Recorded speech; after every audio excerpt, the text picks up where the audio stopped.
the children to bed. It's time for Dan and Aldo to bare their souls.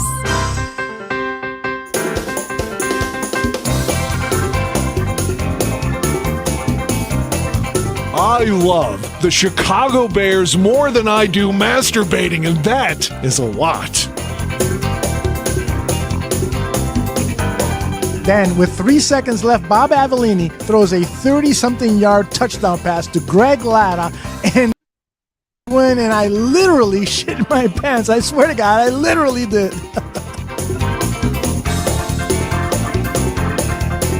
Eric Kramer, for me, I love the guy. He's a tragic figure. I mean, he embodies all that is.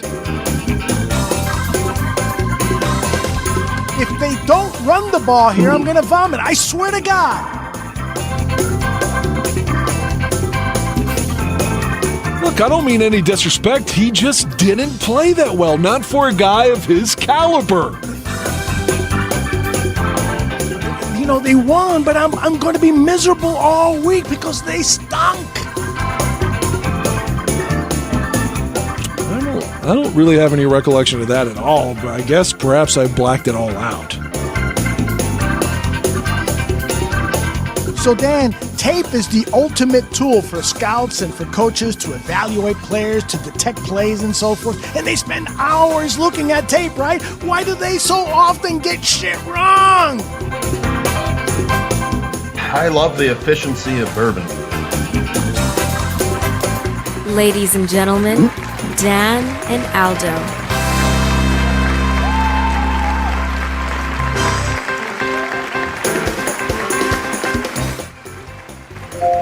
Oh, yeah. Look at that. Just got to notice them Bulls and Pelicans, sweet things and yeah, baby. We got one winner in town.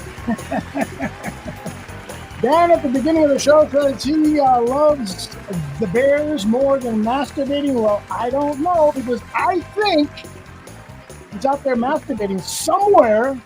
He's not here. Dan Aguirre with an excused absence, and therefore, I bring in my good buddy, Nomad. Nomad, how are you, my friend? Can you spell patience? That's all I want to do. You stuck in there right away, huh? Can you spell patience? Jesus Lord. Thank you, man. I know where you're headed with this. I know exactly where you're headed, and I want to bring up that topic. But first and foremost, I want to bring up one topic here that I didn't tell you we were going to talk about. I'm not sure how you're going to react to it. When Tooch comes in later, 15, 20 minutes later, I'm not sure how he's going to react to it. But I want to get this off my chest. On the Bear Debate show a couple of weeks ago, I had Laro Golden and Dan Goodwin from Three Kings of the Midway on, and they were excellent and outstanding show. Before the show started, Laro said, you know, I really want Justin Fields to succeed because I have a vested interest in him. And what he meant by that is because he's a black quarterback. And we all should feel that way, no matter what your skin color is.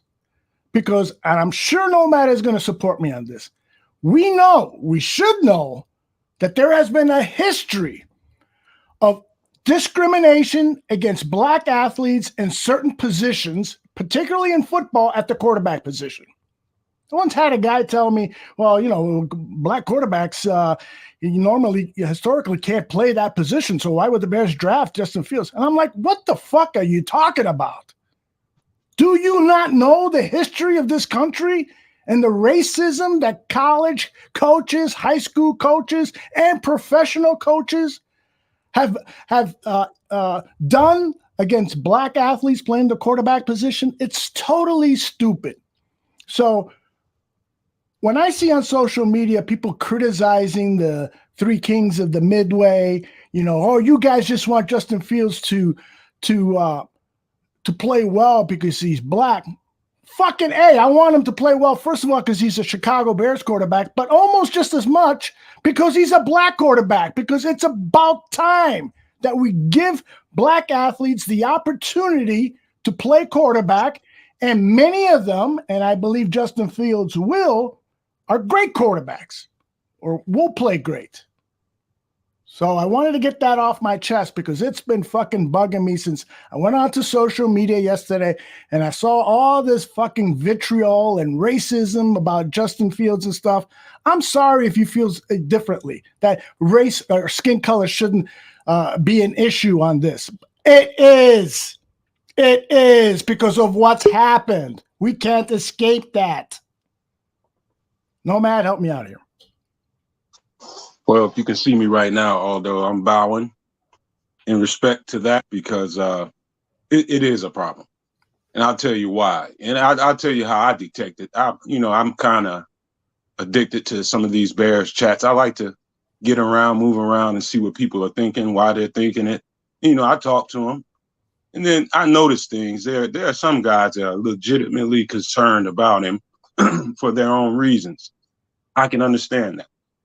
And then there are other guys that are intentionally being poisonous. Let's just say we were talking about quarterbacking and Justin Fields right now, and you moved topic about 15 minutes ago, and people are still chiding him and still trying to drive that narrative about this or that. I mean, just being negative and poisonous for just no other reason than you're black in the heart, and you don't want to see the guy succeed. You want to see some white guys are stiff up in there, and that makes you feel better with your fragile ego. But the truth is, there's a lot of racism to this Justin Fields hate out here, and I'm glad you said it. Thank you, man. I just I hate to see that. I hate the fact that we are at this point still in history where people just don't understand the history of this country and the ramifications of what's happened, and the fact that some of that stuff still exist, and in some parts of this country still exist in a big way. That bugs me, man. It fucking bugs me. We need to do a better job of educating people, and the people who are on the other side of the issue, if they can hopefully listen to understand as opposed to immediately, sometimes all of us do this. Somebody is sharing something about the past or about history, about politics or about sports. They're not listening. They're already preparing their response. So there's like you're talking to a wall then.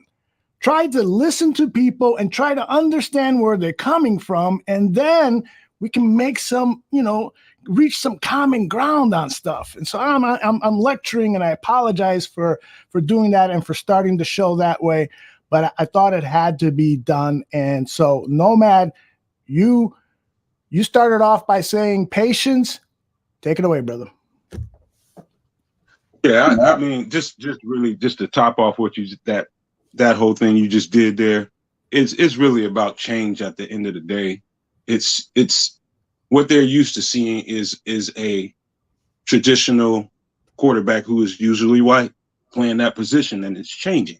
And a lot of people are not comfortable with that change. And that's what they don't want to admit to themselves deep down. But, I'll save that for another day, another show. But the patience, oh my God, guys, come on, man, you gotta please settle down, man. Listen, I'll start like this.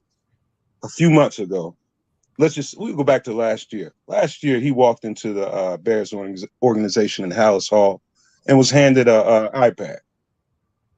It was a system, a scheme that Matt Nagy drew up, and they ran it to the best of their ability. Now they're gone. Months later, here's another regime that comes in, hands him another iPad, a whole different scheme on it, with different concepts, different verbiage, everything is different about it. Pass protection, route depth, passing concepts, everything is different about it. With a whole group of new receivers in there. All that at once.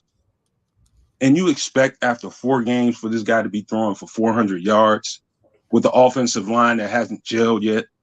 What are we thinking about, man? Really? Well, what are we talking about?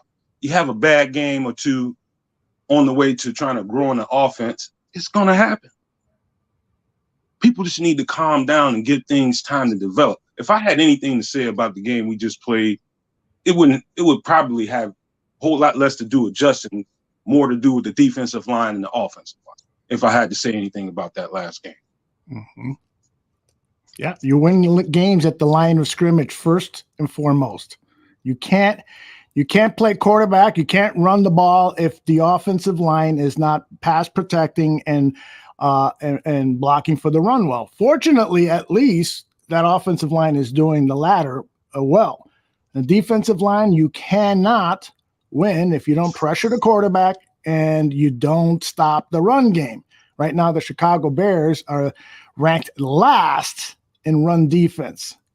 So, by the way, Coach T is going to join us, and I apologize for not mentioning this at the top of the show. Coach T is going to join us at 9 p.m. Central. That's about 50 minutes from now. Really looking forward to getting his perspective on stuff.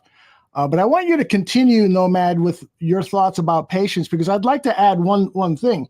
A lot of people tend to forget what Ryan Poles inherited. He inherited a team without a first-round draft pick, a team with just 5 draft picks, a team that was in salary cap hell, and a lot of veteran players who just were not playing to an acceptable level. He had 2 choices.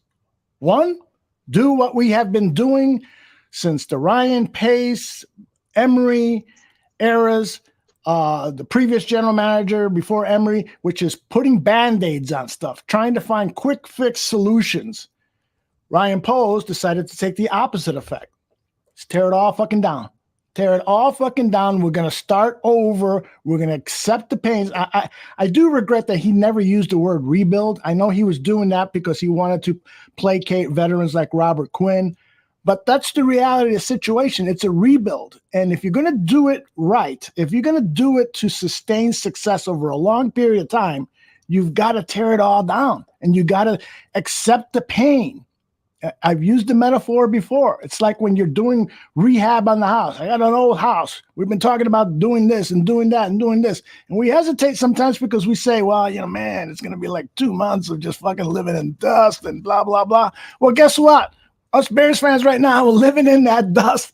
We're living in that fucking mess. I can't find my socks and they can't find my quarterback because there's a bunch of players on top of him. That's what's happening with this team. It's going to take time. Word for today is patience. Although it is, to cap off what you just said. I mean, what do you do when you're Matt Eberflus in a situation like that and Ryan Poles? What you do is you build a team that is stout and they can move the ball on the ground and can play decent defense and be competitive at the same time. We lost 2 games. 2 games that we were in position to win, had some things broken our way, for the better. I mean, it's not like we just got blown out last week. We lost by a touchdown. A couple things break differently. It's a different game.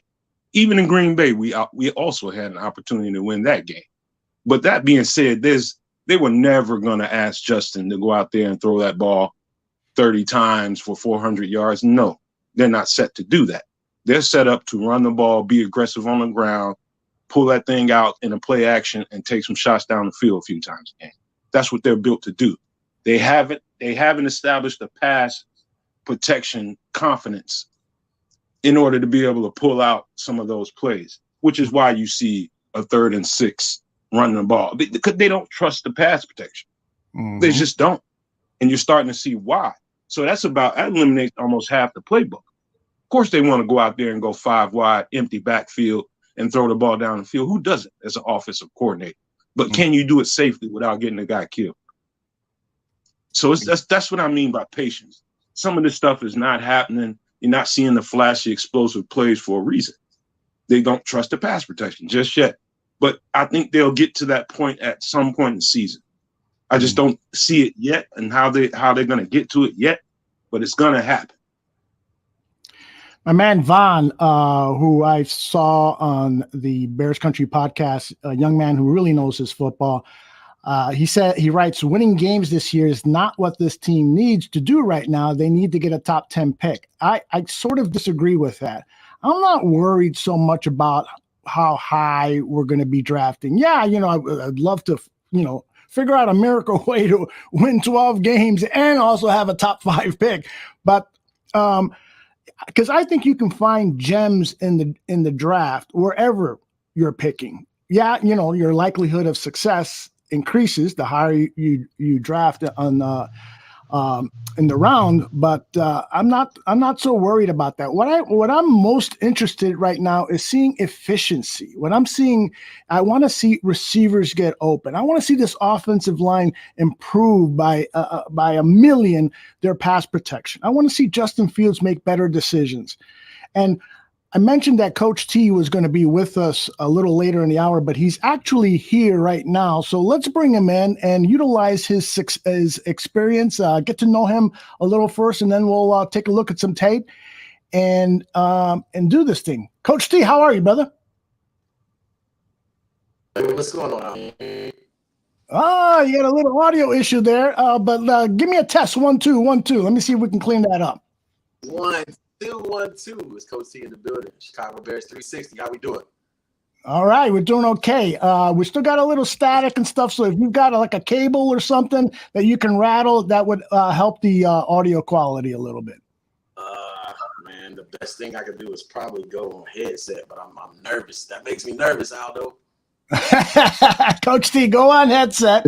And meanwhile, I will sing and dance here for a second. I want to let people know. All right.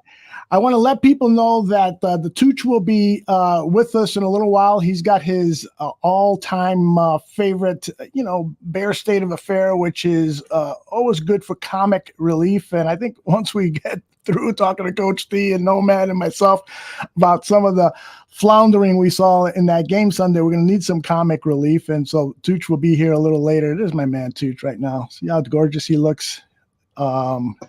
Birthday photo. Star of screen and stage, of course, cruising with the Tooch. He's my man. Anyway, so he'll join us later and staying on. I think Coach T is with us now. Let's see if this is going to work for us. Coach, talk to me, brother. Can't hear you at all. No? Muted. Are you muted?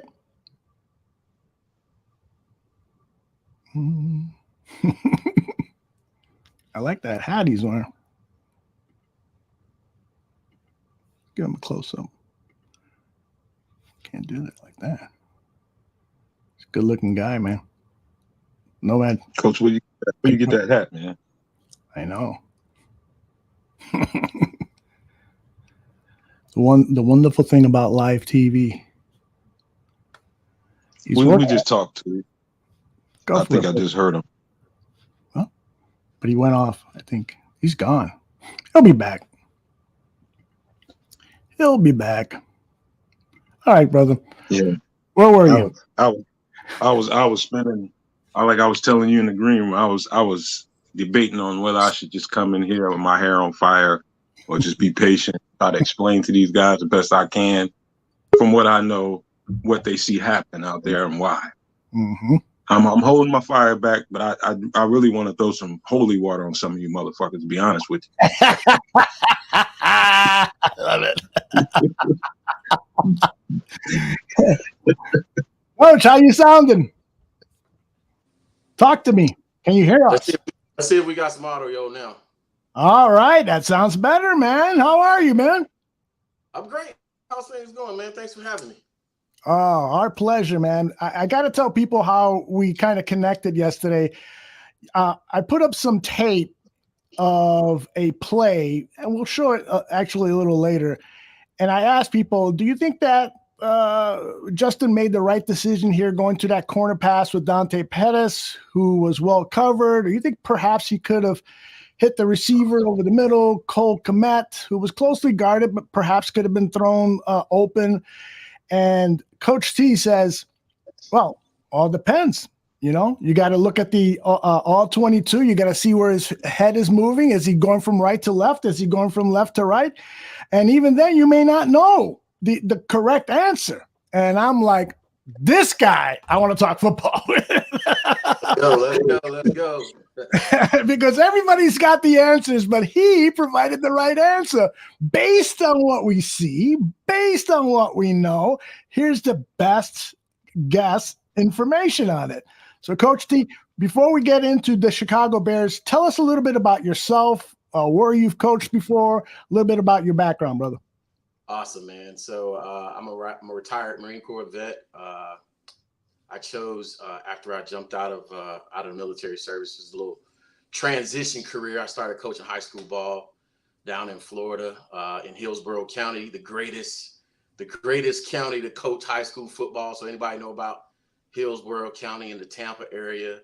I just, it was a great thing for me and helped me transition over from the military active duty service to the civilian world. So I got a chance to coach ball down there. So I had a chance to see some great talent, man. It was a great experience.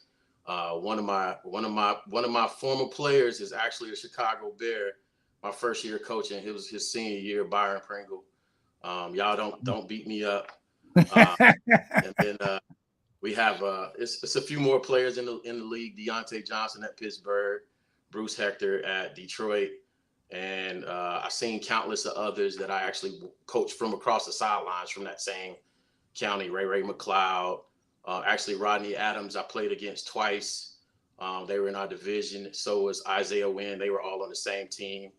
A bunch of talent on that Lakewood squad. So it's a great area to coach ball, man. And then I coached some ball here in Georgia, man, at Collins Hill, in the Collins Hill area. So before going into the corporate world full time, and can't wait to get back to the sideline. There you go. I love it, man. Thanks for that background. That's a fascinating background. And thank you very much for your service. I want to start with a couple of general questions, and Nomad, jump in here whenever you like. My first general question to you is, what are your expectations for the Chicago Bears in 2022? Given, and I don't know if you were backstage when we were talking about, given the fact that Ryan Poles was basically handed a bunch of shit from Ryan Pace. Let's keep it real. Right. No first round draft pick, minimal draft capital, and Poles at least was able to make some moves to get some additional draft capital, but it's all in the 7th round, and those are high risk picks all the time. Salary cap situation was a mess and so forth. So starting at the beginning of the season, what were your expectations? And now that you've seen 4 games, what are your expectations now? Yeah, I mean, as a coach of football, as a fan of Bears football, first of all, of course, we're going to always have elevated expectations, right? But, when I have a chance to step back and remember my days actually in a locker room and a part of a staff, you want to establish culture first. So I think a lot of the moves we made in getting rid of some of our seasoned vets and bigger personalities in the locker room was about establishing Justin as the guy in that locker room, and allowing him to have the biggest voice in that room, the loudest voice in that room, and then also being the biggest voice in the city overall, right? To make sure he knows, hey, we believe in you. This is your team. You set the tone, all that, right? Having personalities like Khalil Mack and other guys in the locker room, you know what I'm saying? Like you'll tend to kind of shrink yourself a little bit as a leader and defer to others. I think that had to do with a lot of it.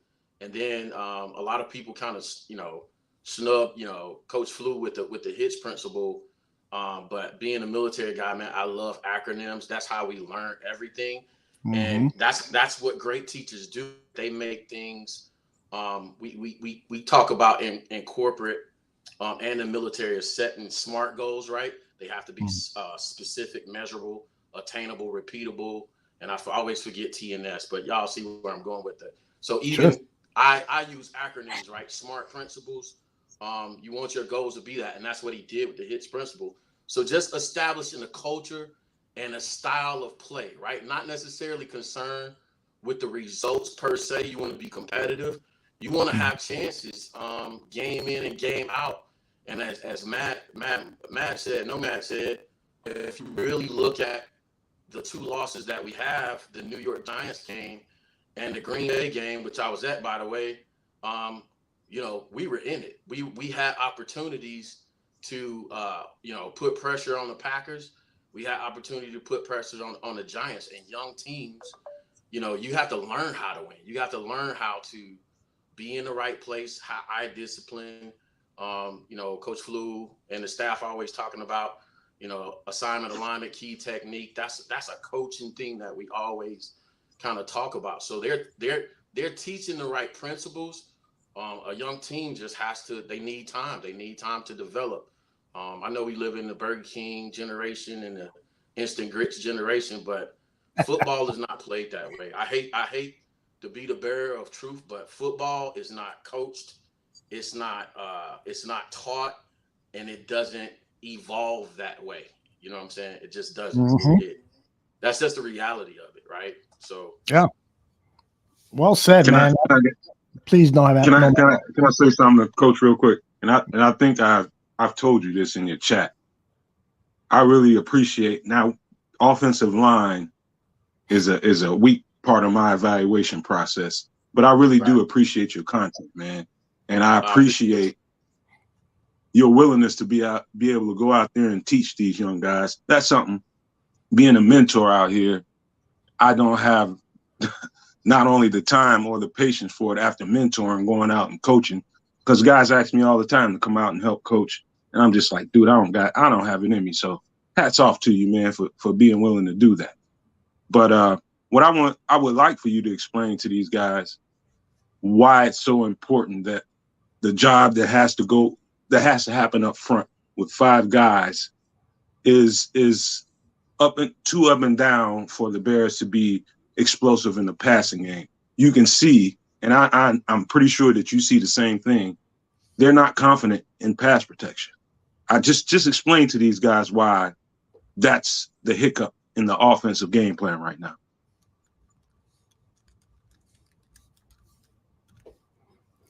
So is there a question there? Yeah. I think Coach T, is he still there? Oh, he froze on us. I thought he was waiting for a question. I thought that was like, that's a nice little break right there. He's thinking about it. Doggone internet. Even in Florida, it's a problem. Oh, man. I think he's in Atlanta, man. Coach got some problems. Right. That happens to him on his show sometimes too. Oh man. See, I gotta check out the show, and maybe we need to open up a GoFundMe to get the better internet connection for him. Fucking around with that net zero and shit like Greg. That's right.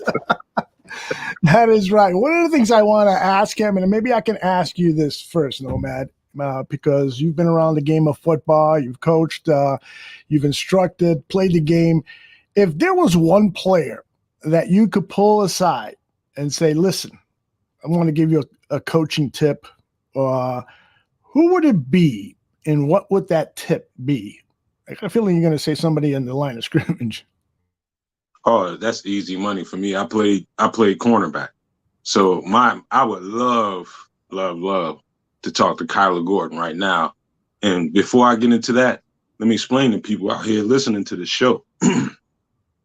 There is no position on that field more athletically challenging than playing the nickel cornerback. It's a challenge enough playing cornerback on either side of the hash. Mm-hmm. But nickel, you got a whole lot of field to cover, whole lot of techniques you have to deal with. It's a whole lot, and the only way you get better at that job is to freaking play. Mm-hmm. There's no standing on the sidelines learning. No, you got to get out there, and you have to understand. By the end of the year, or somewhere towards the end of the year, he will have seen every route concept, mm-hmm. everything you can throw at a young cornerback that there is to be thrown at a young cornerback, and he will get better and better and better. So it's foolishness to be talking about he's a bust right now. He's a confident young man, and he's going to learn from everyone. I mean, priceless lessons. Mm-hmm. So that would be the guy that I would want to talk to. Just telling him to be aggressive at the point of an attack and take away the inside release from a guy and make them go to the outside. That's what I would be talking to him about. Now, would you advise the coaching staff to pull it back in terms of the responsibilities that he's had? Because he's played the slot, he's played the outside. It's a lot for a young man to take in. And, you know, with the way pro football is, with the abbreviated training camps, there's no more 2-a-days. You know, you cannot physically practice what you're learning in the classroom. He had an injury issue during training camp. It reduced his snaps and so forth. Do you think it would be a good idea for Eberflus and the defensive coordinator Williams to say, all right, we're just going to keep you at one position, either outside or slot or whatever? No, and I'll tell you why. The only thing that I will be paying attention to when it comes to Kyler, I'm confident in Kyler's physical ability, his agility, and everything it takes to play nickel or slot corner. The only thing I would be concerned about is gauging his confidence level. Is he losing it? Is he gaining?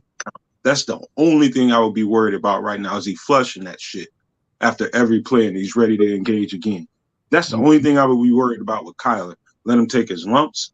Before you know it, those coverages that he's putting out there on film will get tighter and tighter. He'll be breaking up plays and making plays on some of these things. He's gonna get better. So long as he does not lose confidence. That's the only thing I would be gauging when it comes to him. Yeah, you got to monitor that closely. And so you got to talk to him, got to keep his spirits up. You got to tell the veterans on the team to help him get through whatever tough times he may be going through. Let me play a clip of Matt Eberflus. This is from yesterday's press conference. Yesterday, of course, being Monday. He was talking about the defense overall, and he didn't mention Kyler Gordon by name, but there was a specific play that I think he was referencing here that had to do with Kyler. There's a few plays out there yesterday that were certainly that. Us not executing, us not playing the way we do business, and we'll get that cleaned up. If there's a few plays, obviously those boot plays by the quarterback, those are certainly things we have to clean up. And then, the quarterback keepers, on those situational downs, where they're just zone read quarterback keepers, we got to do a better job with that too as well. And it's at this point in the season, are those lapses that are going to happen even with a good defense, or is this maybe an indication that, hey, these guys, they're not quite getting the grasp of it as I thought? Yeah, I think it's both. And not to dodge the question, but I do think it's both. I think that some of the experiences are there that they're seeing for the first time in game. So I think you'll get some of that, with the crew that you're just starting to develop. And then we just some of them is just they are repetitive, repeated plays. We got to do a better job executing. He broke that down well, and I think again from the perspective of us fans, we have to appreciate that this young crew is facing things that they haven't faced. It's going to take a little while. We're 4 games into the season. This Bears team is 2-2.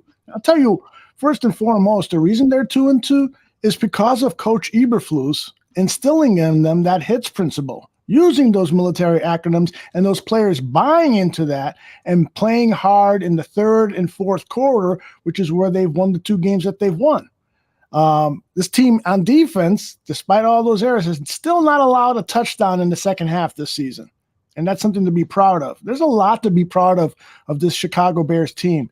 But like Coach T said, we're a generation of instant gratification. We want our hamburger prepared at Burger King in 20 seconds, or I'm going to go across the street to McDonald's. Well, they'll be faster.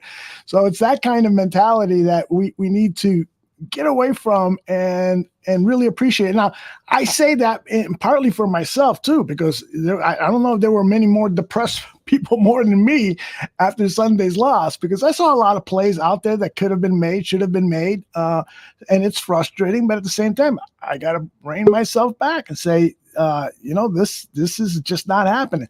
And Coach T, I gotta give him credit, man. He is in the background trying to make that connection work, and all I keep seeing is devices not connected. So Coach T, please keep trying, and we'll bring you in when we got this started. Now, before I get to you, Nomad, I want to play something. This is the Tooch on Sunday morning's Barfly Tailgate Show. Now, this is about an hour and a half before the game. This is what Tooch said. Daniel Jones and Justin Fields are going to, whichever quarterback is going to run a lot. Both these quarterbacks are going to run. Either one of them could be second in rushing on their teams easily. I think whichever quarterback makes enough plays with their legs could be the game winner, extending the drive, maybe get in for a touchdown on the goal line. It's something certainly you have to watch out for with Daniel Jones. I don't know whether the Bears will probably spy on him. I don't know if Nope. they deem it an important enough factor, but I'll tell you, the kid can make some plays with his legs. Yeah. That's my man, the Tooch. That was a good one, man. Yeah. I noticed that you were calling everybody a jive turkey saying we're going to be 3-1 on that banner. That's good. Let's bring in the Tooch right now. Hey, Tooch, great job, brother, predicting that. You're muted. Yeah, I thought you were going to roll the intro. The intro. Oh, the Bears. Yeah, are we ready for some comic relief? Yeah, we're going to watch some tape of Justin Fields, but yeah, let's get that comic relief, and then hopefully Coach T can do it later. It's up to you guys. No, go for it, man. We can use a laugh. Hold on a second. Coach T is with us. Yeah, he has moved to a new location. There he is. All right. Let me get some better lighting in here. All right. Should I go back to the chat room? Stick around, dude. Stick around if you want. All right. Yeah. Let's do it. So I have to actually move into my work office. Coach missed my breakdown of Daniel Jones, though. Yeah. Well, I'm going to play it again for Coach's benefit here. This is Tooch, Johnny Santucci. He is our resident gambler. Both the guys were second leading rushers on their team, by the way. Yeah, maybe you've seen him in some adult films in the past. I don't know. Maybe you have, maybe you haven't. Watch out, man, buddy. Like a piece of tumbleweed. That's too much man for me.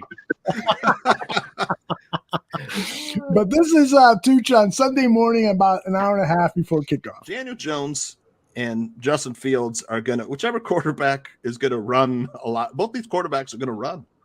Either one of them could be second in rushing on their teams easily. I think whichever quarterback makes enough plays with their legs could be the game winner, extending the drive, maybe getting in for a touchdown on the goal line. It's something certainly you have to watch out for with Daniel Jones. I don't know whether the Bears will probably spy on him. I don't know if they deem it an important enough factor, but I'll tell you, the kid can make some plays with his legs. Yeah. Spot on, man. Spot on. It happens once in a while, Coach. Yeah. Hey, how were you with your bets this past Sunday? Were you spot on? Saturday killed it. I was like one game away from a monster weekend. 7-4-1 in college football ain't bad, but my top play, Kent State puts up 700 yards of offense against frickin' Ohio, but 2 fumbles in their own territory, and it cost me to cover. But they led to 10 points. But other than that, man, we would have been a 10 unit weekend. Coach, you gamble, Coach? See, I was going to say that, man. I admire guys like Tooch and have the courage to gamble on ball. I love the game too much, and that's not a slight. I would be bad. Like I would be so horribly bad at gambling on ball. Because I think I know so much about ball, right? Put it to use. I would be up overnight, over analyzing, man, and just it would make it bad for me, right? I would be terrible at it. Somebody asked me to play to join their fantasy league, and I was just like, guys, like it would make life so bad for me. I wouldn't be well at my job, everything else. So yeah, no. Brother, I am not playing fantasy this season, and I am so glad that I am not, man. Every once in a while, I take some time off in fantasy, and this year, because of my schedule and stuff, it just didn't happen. It wasn't available for the draft. I said, I'm going to sit out this year, and I am so happy. I got too many other things going on, and I live and die with my Bears, I was telling the guys I was miserable after Sunday's loss, but at the same time, like Nomad said at the start of the show, you got to have patience with this team. This team is a developing team, and we're going to get there. Coach, I'd love to start showing some film of Justin Fields' performance. So please jump in, and Nomad jump in. Anyone who's got a thought on what we're seeing. This first play that I'm going to show is the first pass play of the game. Let me see. Let me get my notes up here. This is after the Giants had their first possession. They were 3 and out, and the Bears got the ball at their own 24-yard line. The first play was Khalil Herbert rushing for 2 yards. And then on 2nd down and 8, this is what we saw. Let me get rid of Nomad's thing there. Best protection maybe that he's gotten all day, and he slings it to Darnell Mooney over the middle. This is what this quarterback can do when he's got a pocket, right? Yeah. I mean, I had a whole, of course, I've been up since 4 o'clock this morning on preparing for meeting calls, and I had a whole monologue prepared because I understand, I understand your audience, I understand my audience, and I just for a second, right? I want to take you. Now, I never played quarterback. I coach offensive football, right? And this is for all my impatient Bears fans out there, right? And they say great teachers ask great questions. They don't give great information. So you're learning a new offense. If you have one pass play, my question for the chat is this. You have one pass play. What's the range of different looks you think you could get for that one pass play, from the defensive perspective? Go ahead, Nomad. Just take a wild guess. Now say that one more time, Coach. How many from the defensive backfield, how many looks do you think possibly you can get for one pass play that I install as an offensive coordinator? So I'm installing one pass play. How many different looks do you think a defensive backfield can give you for one given pass play? I only got 10 fingers, but I know it's more than that. If it's set up right, 4 to 6. You said 4 to 6? That's a great guess, right? So on Twitter, I said you're gonna get on a fundamental level in high school, you're gonna get 2 to 4, 2 to 4 on the high end. In the pros, you're gonna get upward. I'm conservatively 5 to 7 looks, right? So that one pass play actually turns into 5, let's say 6 pass plays, because you get 6 different looks on average. And I'm guessing, right? 6 different looks on average. Now, I just installed 20 plays with 6 different looks you could possibly get. Let's do the math on that. 20 plays now equates to how many looks? Go ahead, Tucci. You're the gambler in the house. Man, I gotta count my toes here too. I think, Aldo. Coach, what 140. you're getting at is the looks and preparation for presentation, right? And what you get from that. So I install 20 plays, I get 120 possible looks that I can get from a defense from that one play, right? So let's continue the line of question, right? So the question is, for my football savants out there, how do you prepare for 120 looks in the NFL offseason? How do you prepare for 120 different looks on? We're still at 20 plays.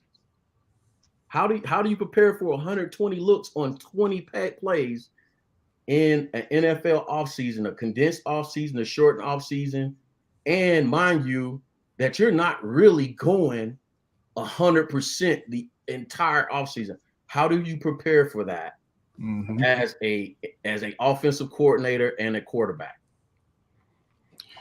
Well, yeah, my guess is that you try to make it as simple as possible for your players to, and Toreen probably has the best answer. It's impossible, but you try to make it as simple as possible with language, with one of the things that I've learned in my corporate environment is you try to teach people the way they best learn. Could be auditory, could be visual, could be feeling, could be a combination of 2 or 3 or all 3 or what have you. So you figure out ways to, your recipients, whoever's learning this stuff, figure out a way to get them to teach that. But I got a feeling that's not the answer you're looking for. Well, I mean, the core fundamental of it is it's a very simple answer. It's time. It's the answer we don't want to hear, right? So let me take you into a high school practice. just I can only talk about what I know. You're gonna have an hour to 2.5 hours per day to practice. That can't be all offense. It can't be all offense running plays, right? You have indies, what we call indies, which is individual periods, where you go work on your individual fundamentals, where you work on your drops and you work on ball security and you work on your steps as offensive lineman. You work on securing the ball and catching it as a receiver. You work on the fundamentals with your individual coach. And then you have team period. You have a period where you got to do special teams. You have to cover all the special teams. You have to do all the defense, and you have to do offense. So I'm at this is just for the impatient Bears fans. This is for the impatient. When do you do all this? This is just 20 plays. This is not 40 or 50 plays. This is 20. When do you do this? The answer is over time. So I can give you, as a defense, I can give you a few looks, right? I can give you a few of those looks, but the rest of it is worked out in real time, right? Now, that's just the play. I'm going to blow your mind now, Aldo. That's just the play. So that's the play. You learn to play. Let's talk about the progressions. Is it left to right progression? Is it a high-low progression? Is it a right to left progression? That's just the progression, right? Who's 1, 2, 3, 4, 5? That's just the progression. Do we know that quarterbacks also are responsible for protection adjustments with the offensive line? So let's go into that world a little bit. Call a play. Offensive line runs up to the line of scrimmage. Center calls out the mic, right? The mic, the center calls out the mic, and then the numbers, they'll slide the protection to the mic. So in my offense, if I need to slide my protection to the right, because rain comes from the air, it's a rain call, right? Rain, right? Associated with right. Of course, left is lightning, right? So you do a 3-by-1. The 3 go to the zone. They block kind of zone, and they go to the side of the call. The backside has man-to-man, right? Then the back is required to step up either in that gap or assign chip or whatever he's assigned to. So he splits the fold. But the quarterback is responsible for that after the mic is called. He's responsible for all that. So 120 looks, protection adjustments, and then guess what now he has to do, Aldo? He has to recognize blitzes and what the defense is going to throw in them and how they're disguising everything and so on and so forth. So that it's a complicated operation. My wife was asking me about this yesterday, and she was like, that is crazy. And I said, babe, that's the fun of it. As a football coach, that's the joy of it, because it's orchestrating like this beautiful symphony as an offensive coordinator.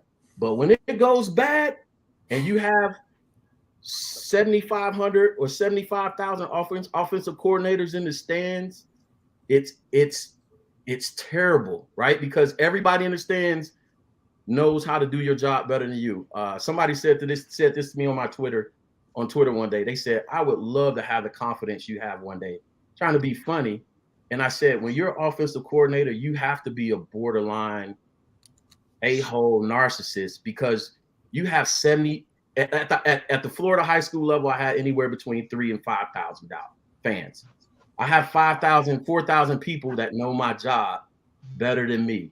And if I'm not secure in who I am as a play caller, right, you're going to be mentally all over the place. So it's a lot of stuff going on that we'll pull some film footage and be like, yeah, I know what's going on. Half the time, I don't know what's going on. And I know what's going on, right? Yeah. It'll be like a 60, 70% guess still. That's the times I feel like breaking down film. So I just wanted to throw it all out there to kind of humble the impatient people, because it's really not that easy. And it's really a progress and a build up as we go in the season. You want to look for small growth. You want to look at small things.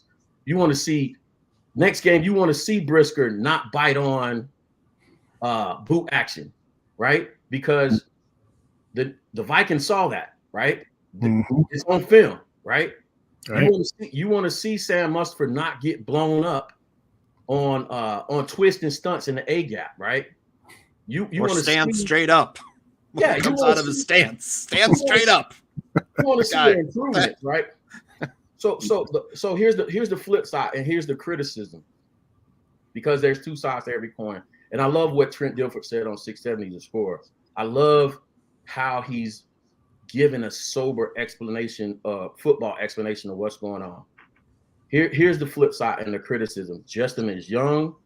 The team is young. The offense is young. I said this last summer when I did go back and watch my breakdown of Justin. He can make all the reads. He can make all the throws. Go back and watch the film and tell me, is he using his snap count to reveal blitzes? We know the New York Giants were blitz, right? So how do you combat that? I go hard count. I use my snap count. I go hard count on 2 or 3. I get you to flinch or jump and reveal where you're blitzing from, and then I adjust the play. I make an adjustment to the protection and say, okay, you flinched. Hey, they're bringing this guy and that guy. We're going 70 protection, which is max protection, 7-man protection, and then I can get into something. But the question is, at this point in the season, is that even in yet? Has Luke even installed that yet? Right. Has he even installed audibles yet? Can Justin check out of a bad play? Right? With our run game, if I come up and I see we're in too high safety and you giving me a 7-man box, with our run game, I'm gonna instantly check into a run and I'm gonna run the ball. But is that in? We don't know. We don't know. So that's the kind of stuff when I'm looking at the tape, that's what I'm looking for. Yeah. And really, when I started this, I was actually looking to steal stuff. I was looking to steal plays and add to my toolbox. But unfortunately, under Nagy's tenure, I couldn't steal anything. So no empty set. Nagy mentioned Empty set on the goal line. Yeah. Wide receiver toss sweep. Yeah, we can't go tight end. We can't go. What was that tight end shuffle pass on the goal line? We can't go. It was a game against I think it was the Chargers, where we had like 6 possessions in the 5, probably 10 to go, and we never ran any formations with running back. And then my day when I was done with Nagy, and I try not to focus on Nagy's because everybody thinks I'm some kind of Nagy truth. I just get tired of hearing about him. And I hate his philosophy coaching ball anyway. But when I heard I didn't come here to install the power eye, as a coach, I was done. Because the very first thing I install on any offense is, guess what? The power. Any kind of power or pro formation. So it's football. Don't get me talking about ball, Aldo. I love ball. I want to share something with you guys that keeping it real, I am concerned, and I totally get it why the progression by Justin Fields is not as fast as we get. I totally understand. Coach T, you already pointed out a million reasons why, and I knew some things myself, and Nomad and all my other partners that we talk football, they've instructed me on some of the things of why it's taking so long. But there are certain issues that you wish at this point could be clear. Now, I went to NFL.com and dug out the coaching report by Lance Zierlein on Justin Fields. I want to put it up on the screen here. Let's see. There you are. So clearly there's tons of strengths. We don't need to go through all of them. I don't mean to be unfair to Justin, but there's tons of strengths. And I'll read some of them. Toughness, willingness to do what it takes is always on display, and it has been as a pro. Good size with stout lower body to stave off sacks and tackles. We've seen that as a pro. Lateral footwork to sidestep downhill blitzers. We've seen that as a pro. Let's get to the bad stuff, buddy. We know. Okay. I wanted to be fair to my man, Justin. We know where it's going. Needs to improve pocket mobility for clean launch points. He has not done that. He has not done that. Below average feel for edge pressure, running himself into pressure points. It's still a problem. Field vision is average in face of the blitz. I think that's still a problem. Missed open blitz beaters in the middle of the field against Indiana. Well, you could say I've seen that a couple of times on the film. Gradual operation time prevents expedited release. That's been a big complaint with him. Needs to release the ball earlier on anticipatory throws. Big thing. That one pass to Pettis in the end zone, I thought he could have anticipated Cole Kmet running across the middle and maybe forced to throw in there. Wouldn't have gotten the first down, but it would have been a complete pass. Needs to improve eye manipulation as a pro. This is a big problem with him right now. Stagnant eyes invite coverage to the passing party. Forces receivers to slow down for deep throws. I have not seen that. Pet spin move as runner got him clocked against Clemson. These are the things that were a problem for him at Ohio State, according to Lance Zierlein, and I see are still a problem for him as a pro, 15, 16 games as a starter. Yeah. Nomad and Coach T, please jump in. Coach, let me jump ahead of you real quick. Not and out of respect, every one of those weaknesses were valid. Also, every one of those weaknesses has a context, and that context is, and Coach, you tell me if you've ever seen. I've seen some playbooks in my life. I've never seen the West Coast concept in my life. From everything I've understood in talking to people that have used that offense, it is thick, it is heavy, it is a lot of verbiage, it's a lot of moving pieces, different route concepts, that pass slide. I mean, there is a lot to that. Those weaknesses that you just pointed out there are real, but it won't get any better so long as he's new in this offense. Yeah. That's going to take time.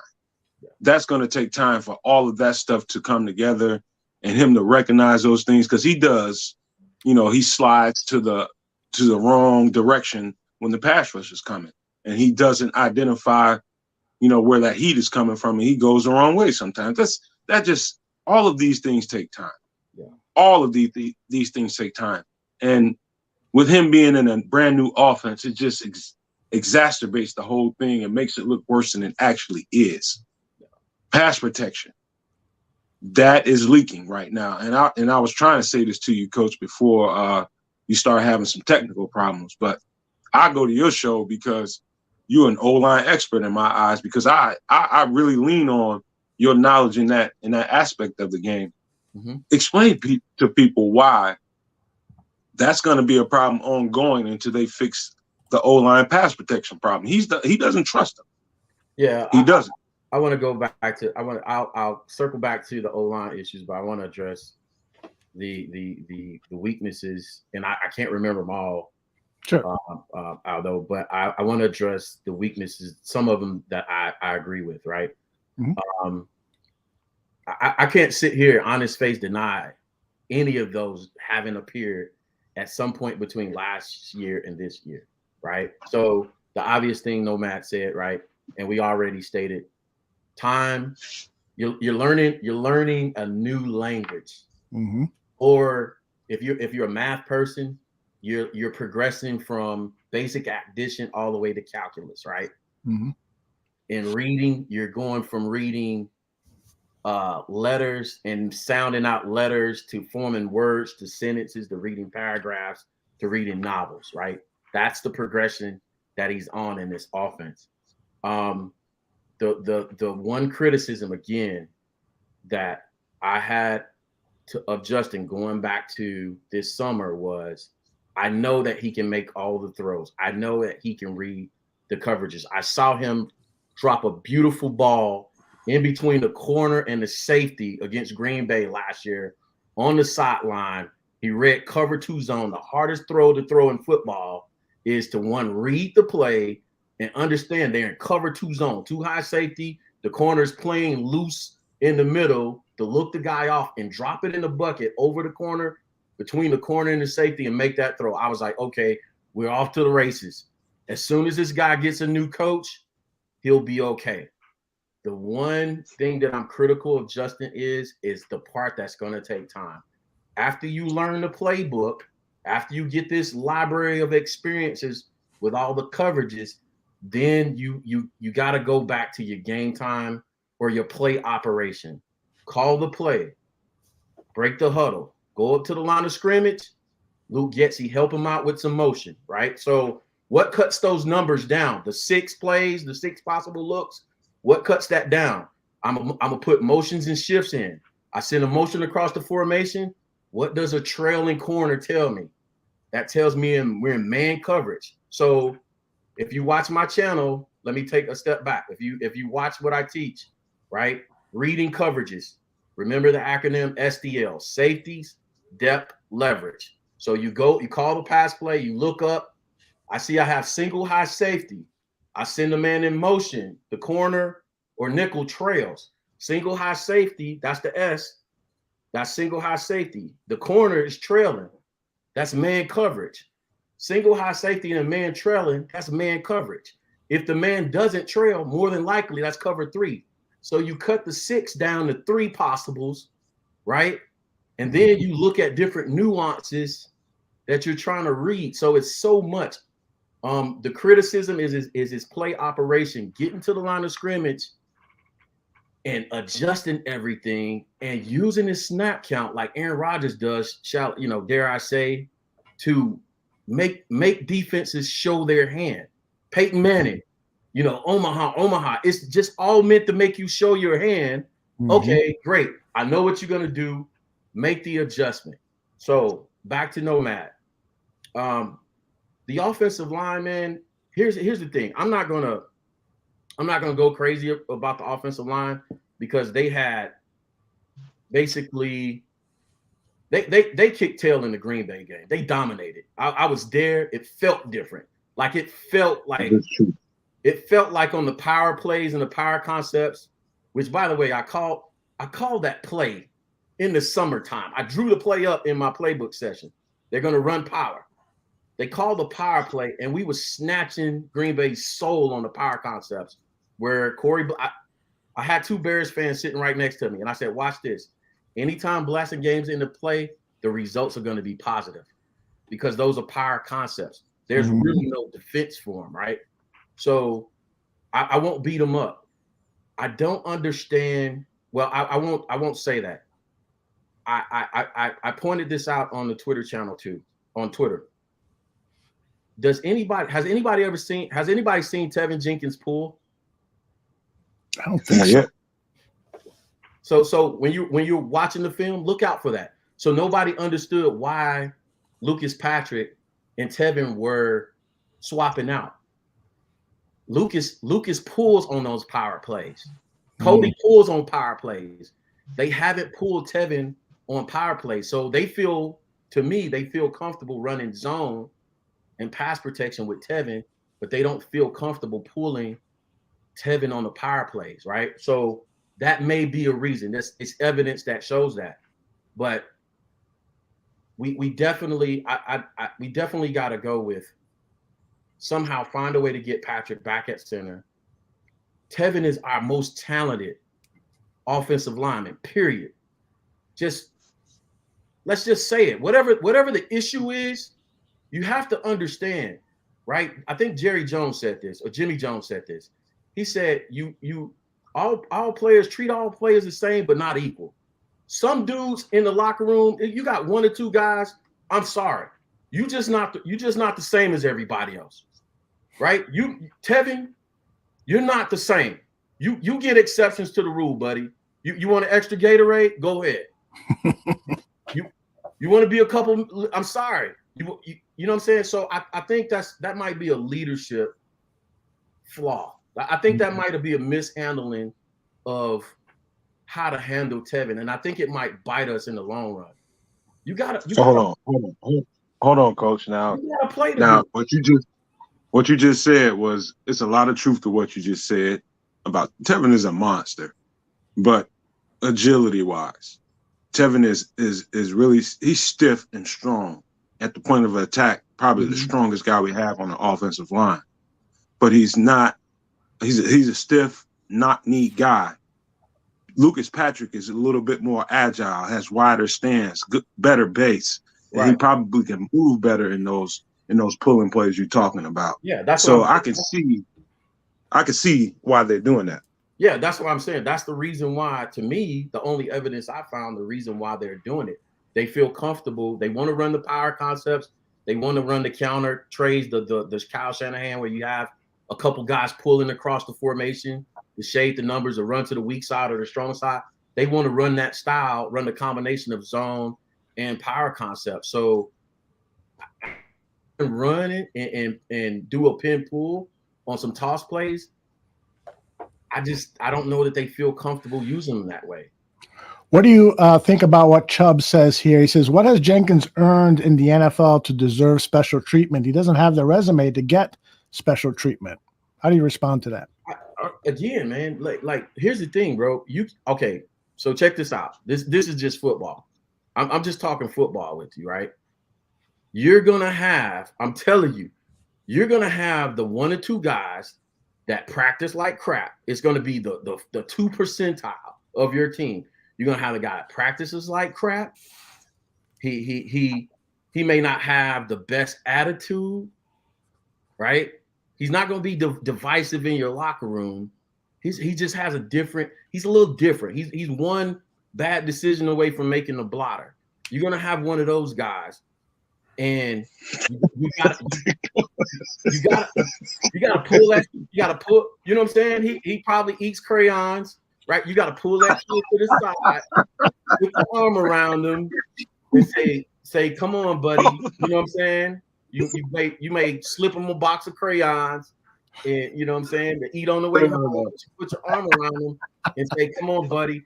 But go to the tape. Go to the tape. You see Tevin driving guys. He put what's 54 for the Giants? Look, coach, you trying to tell me the man a couple sandwiches short of a picnic? Yeah, man, you're gonna have a couple of those guys. And what's the guy Smith, the linebacker, the one that was in Dallas? He drove the guy into the bench. Yes. Every week there's a Tevin Jenkins play where he drives a guy into the bench. Who else do you have doing that? Let me, while you're talking, Coach, Clay Harbor, no, and I appreciate that. I love it. Clay Harbor put together some clips of Tevin Jenkins blocking. While you're talking about Tevin, I'm going to play that, okay? Yeah, let's go. I love it, man. I love O-line play.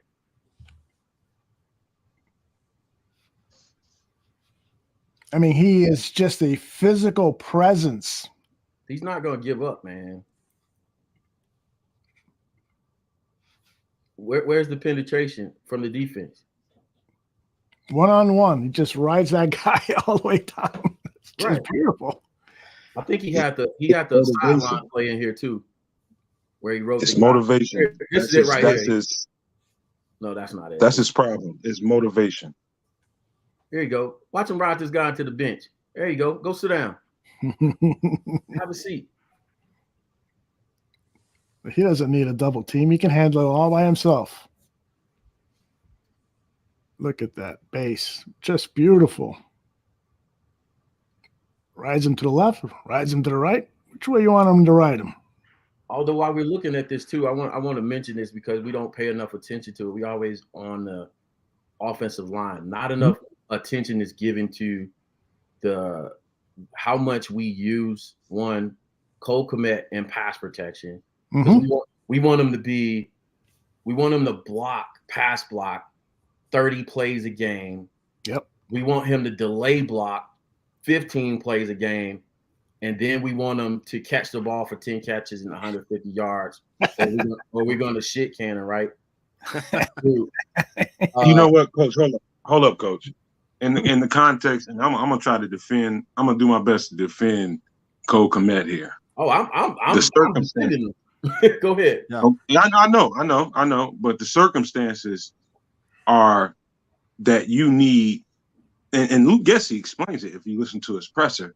He says it. Of course, we want to get out there and go 5 wide. But under the circumstances, we need to bring that guy in tight and help out with the 5 up front because we don't feel confident in them in pass pro. That's what I've been trying to get at with Coach all night. The pass pro is too inconsistent, and that's going to limit the amount of plays that the offensive coordinator can call because of it. Everybody wants to see 300, 350, 400 yards down the field. But if you don't have the pass protection there to produce that, what the fuck can you do? You got to line them up in tight, get them tight ends in there, and make them play a certain kind of game to give you a chance to win it. So let's do football. Let's do football 101 again, right? So somebody, again, they accused me of being Matt Nagy because in the offseason, I was emphasizing the ability to find 5 guys that can win their one-on-ones. Oh, you want to go 5-man protection like Nagy? No, I don't. I'm an offensive play caller. I want to be able to block with just my 5 guys up front because when you have to add bodies to the protection plan, what happens? 5-man protection plus your quarterback is 6. You have 5 plus 1 is 6. That means you have 5 eligible receivers. If the defense is sending 4 rushers, it's already 5 versus 7. Picture it in your mind. Linebackers and the DBs make 7. So automatically it's 5 versus 7. Now, if I have to go 60 protection, which is one more body, it's 4 versus 7. If I have to go 70 protection, it's 3 versus 7. Mathematically, you're just not going to win. You're putting yourself in a mathematical, you know what I'm saying? You're putting yourself in a bad position. That's why you want to go 5-man protection. Again, because I'm siding on Justin and the team, but being fair, there are criticisms, right? So to Aldo's point, you know, Justin has all these imperfections, but as a play caller, let me go in on Luke Getsy a little bit, right? Okay. Because I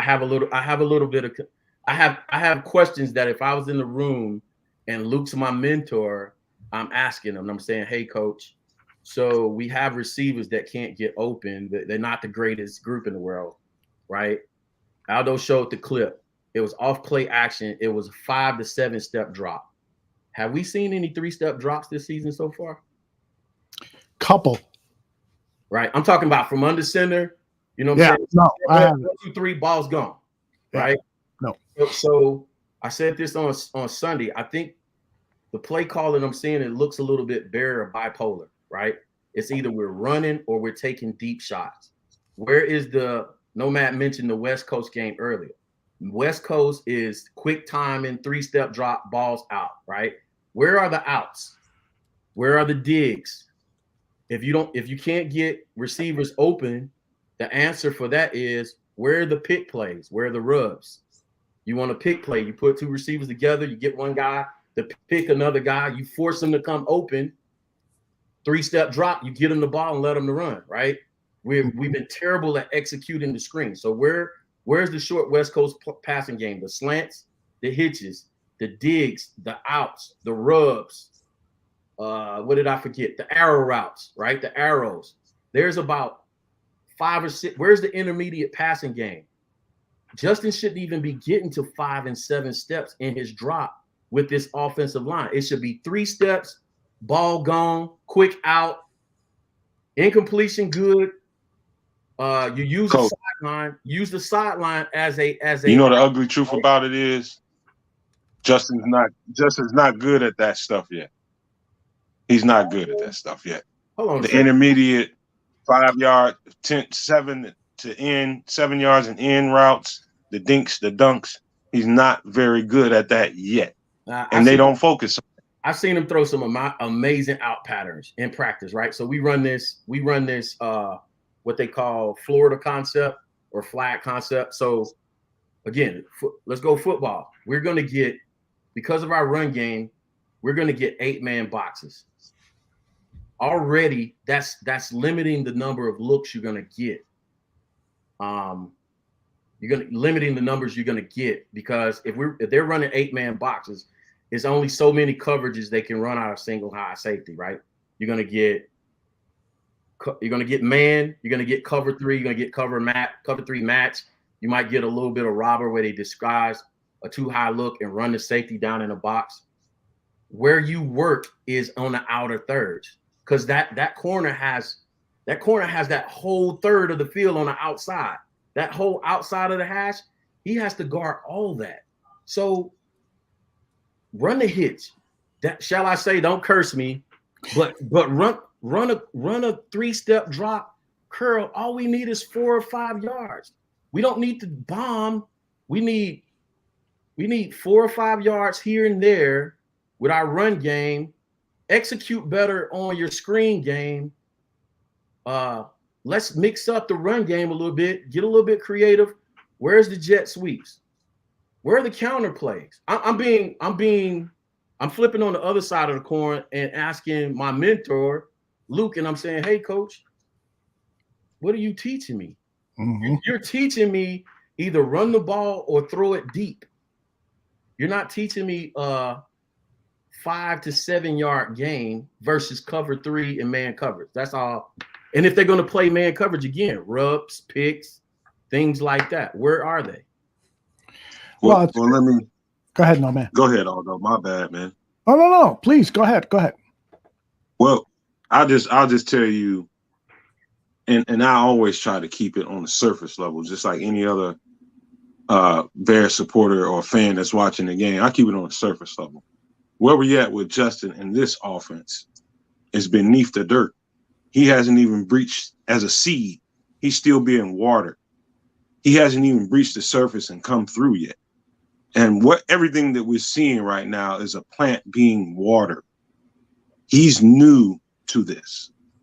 Yeah. The receivers are new to this outside of Equanimous and who else? It might be one more guy that might be familiar with this. I don't know. Pringle. Yeah. I think no, man, I'm not taking away from what you're saying, right?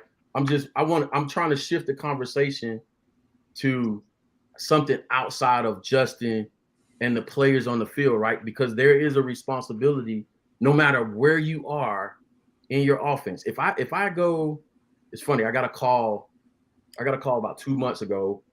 Offensive coordinator quit at a local high school, and they were like, we want you to interview for this job. Season starts in 2 weeks, right?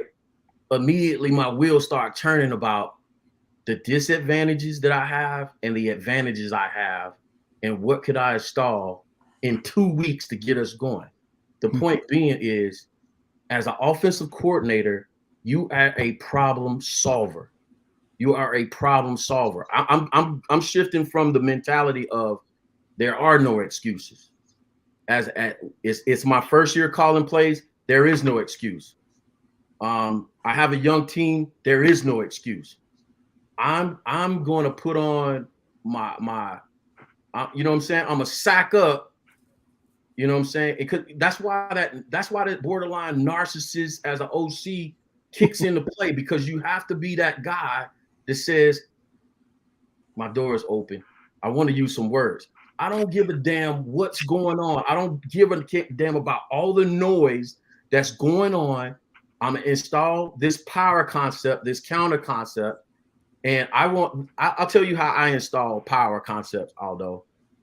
The first week, the very first play I install is a power play where the fullback leads up on a defensive end, an outside linebacker. The backside guard pulls up in the hole.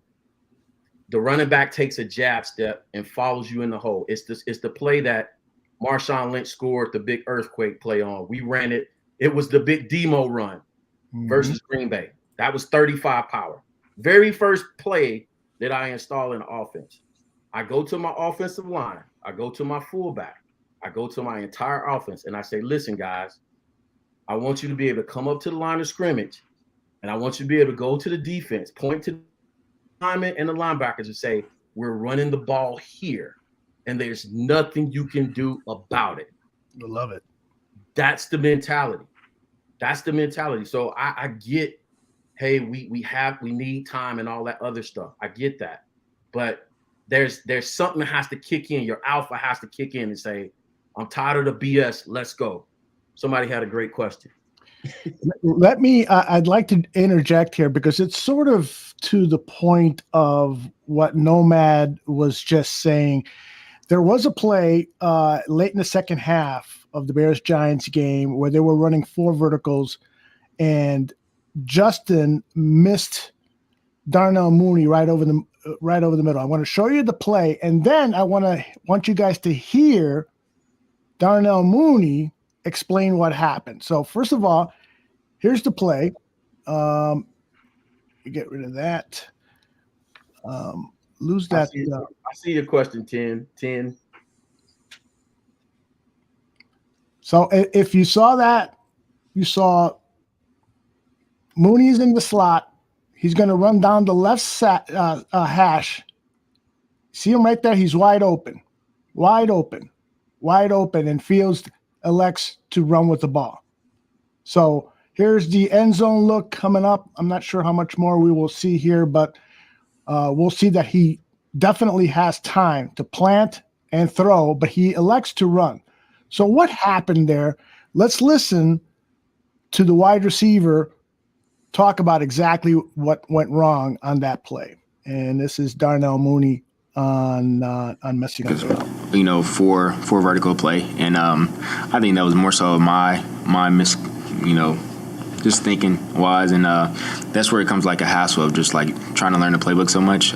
So last year we had that play call as well. It's called special, and number 3, like if you see cover 2 or whatever, you can split up the seam, and that's how it was last year. But we have the same name, the same play, and I was thinking I had two on one page, and I'm supposed to be more so to the right of the top safety, the right side safety, and that's where he was looking for me at, and kind of didn't. He probably felt pressure. I don't know what he felt was, but it was just me putting 2 and 2 together. I mean, putting 2 and 1 together. You're coming to the left slot there. How are you supposed to get over right of the right safety on that one? It's the hash. It's like their hash, and the safety was going more so with the go route on the outside. Right. So yeah. Is that something you got to adjust to mid play though? I mean, it's a touchdown if he sees you. Yeah. True. And then we're not talking about it as well. So, yeah, I just got to be in the right spot. So. That's lovely. Gotta love it. I love that. I love the takes on it, right? Mm-hmm. And the way let me get in there. Go ahead. Let me get in there because in everything I've been saying thus far about, coach will get all the way into the weeds when it comes to the X's and O's, and I love that shit about him, and I respect that shit about him because it's more than I'm willing to do. But on the surface level, they just explain to you that he told you somewhere in that interview that we're lighting it the fuck up in practice. We're tearing this shit up. It's just not translating to the game at this point. Mm-hmm. And that's what they're waiting on. And I'm starting to see lately, especially this last game, that it's gonna translate. It's just not 100% there. It just peeked through the surface just recently. Yeah. So everything that everybody's complaining about with these guys on offense is gonna show its face. Yeah. Everything they're talking about is gonna show its face in a game. When they hit 100% on special teams, on defense and offense, and have a complete game, we're going to be having a different fucking conversation. Right. We're going to have a completely different conversation. It's peaking, but it hasn't surfaced yet. Coach, let me ask you on that particular play. So he didn't see him, but should he have seen him? Okay, so that's I love the bringing up of this play because it came up on Twitter, and I'm always going to ask questions, right? So, as a coach, are you teaching a guy, right? Are we going to reward wrong behavior? Do we as Bears fans really want him to make that throw and him to be successful in being wrong? Because at what point during the season is the lesson going to come out? Is it going to come out in the critical game where we need that throw, we need that catch, we need that touchdown for us to win the game, right? Or we want him to be on his marks. I said this a couple weeks ago on Twitter. Right? I had a revelation because I was having a back and forth with somebody on Twitter, and I realized at that moment, and this is not to be, I try hard to be patient on Bears. It's hard. I realized that I was talking to somebody, I was debating with somebody that saw football like rugby, right? Or they saw it like parking lot football. They saw it as I hike the ball, y'all run whatever versus whatever. And it's my responsibility to see an individual player and throw it to an individual player.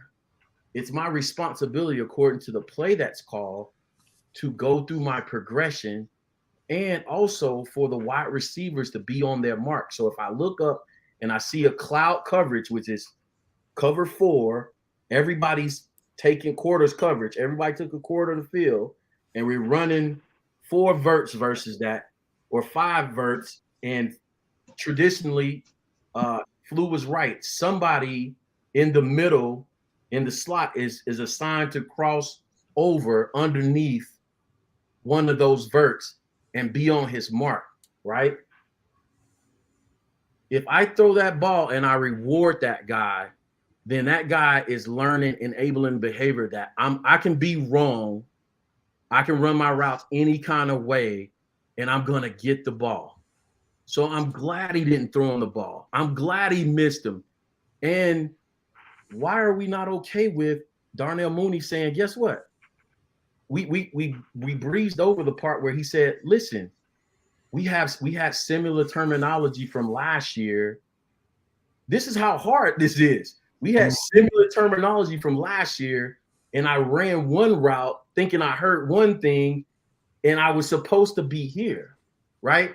I'll give you another example. There was a play that I've been calling for out of the power formation where we dropped the ball into the flat to Corey Blasingame. So the power play I just described to you, there's a play action pass off of that where instead of the fullback leading up on the defensive end or the outside linebacker, he leaks out into the flat and he catches the ball, right?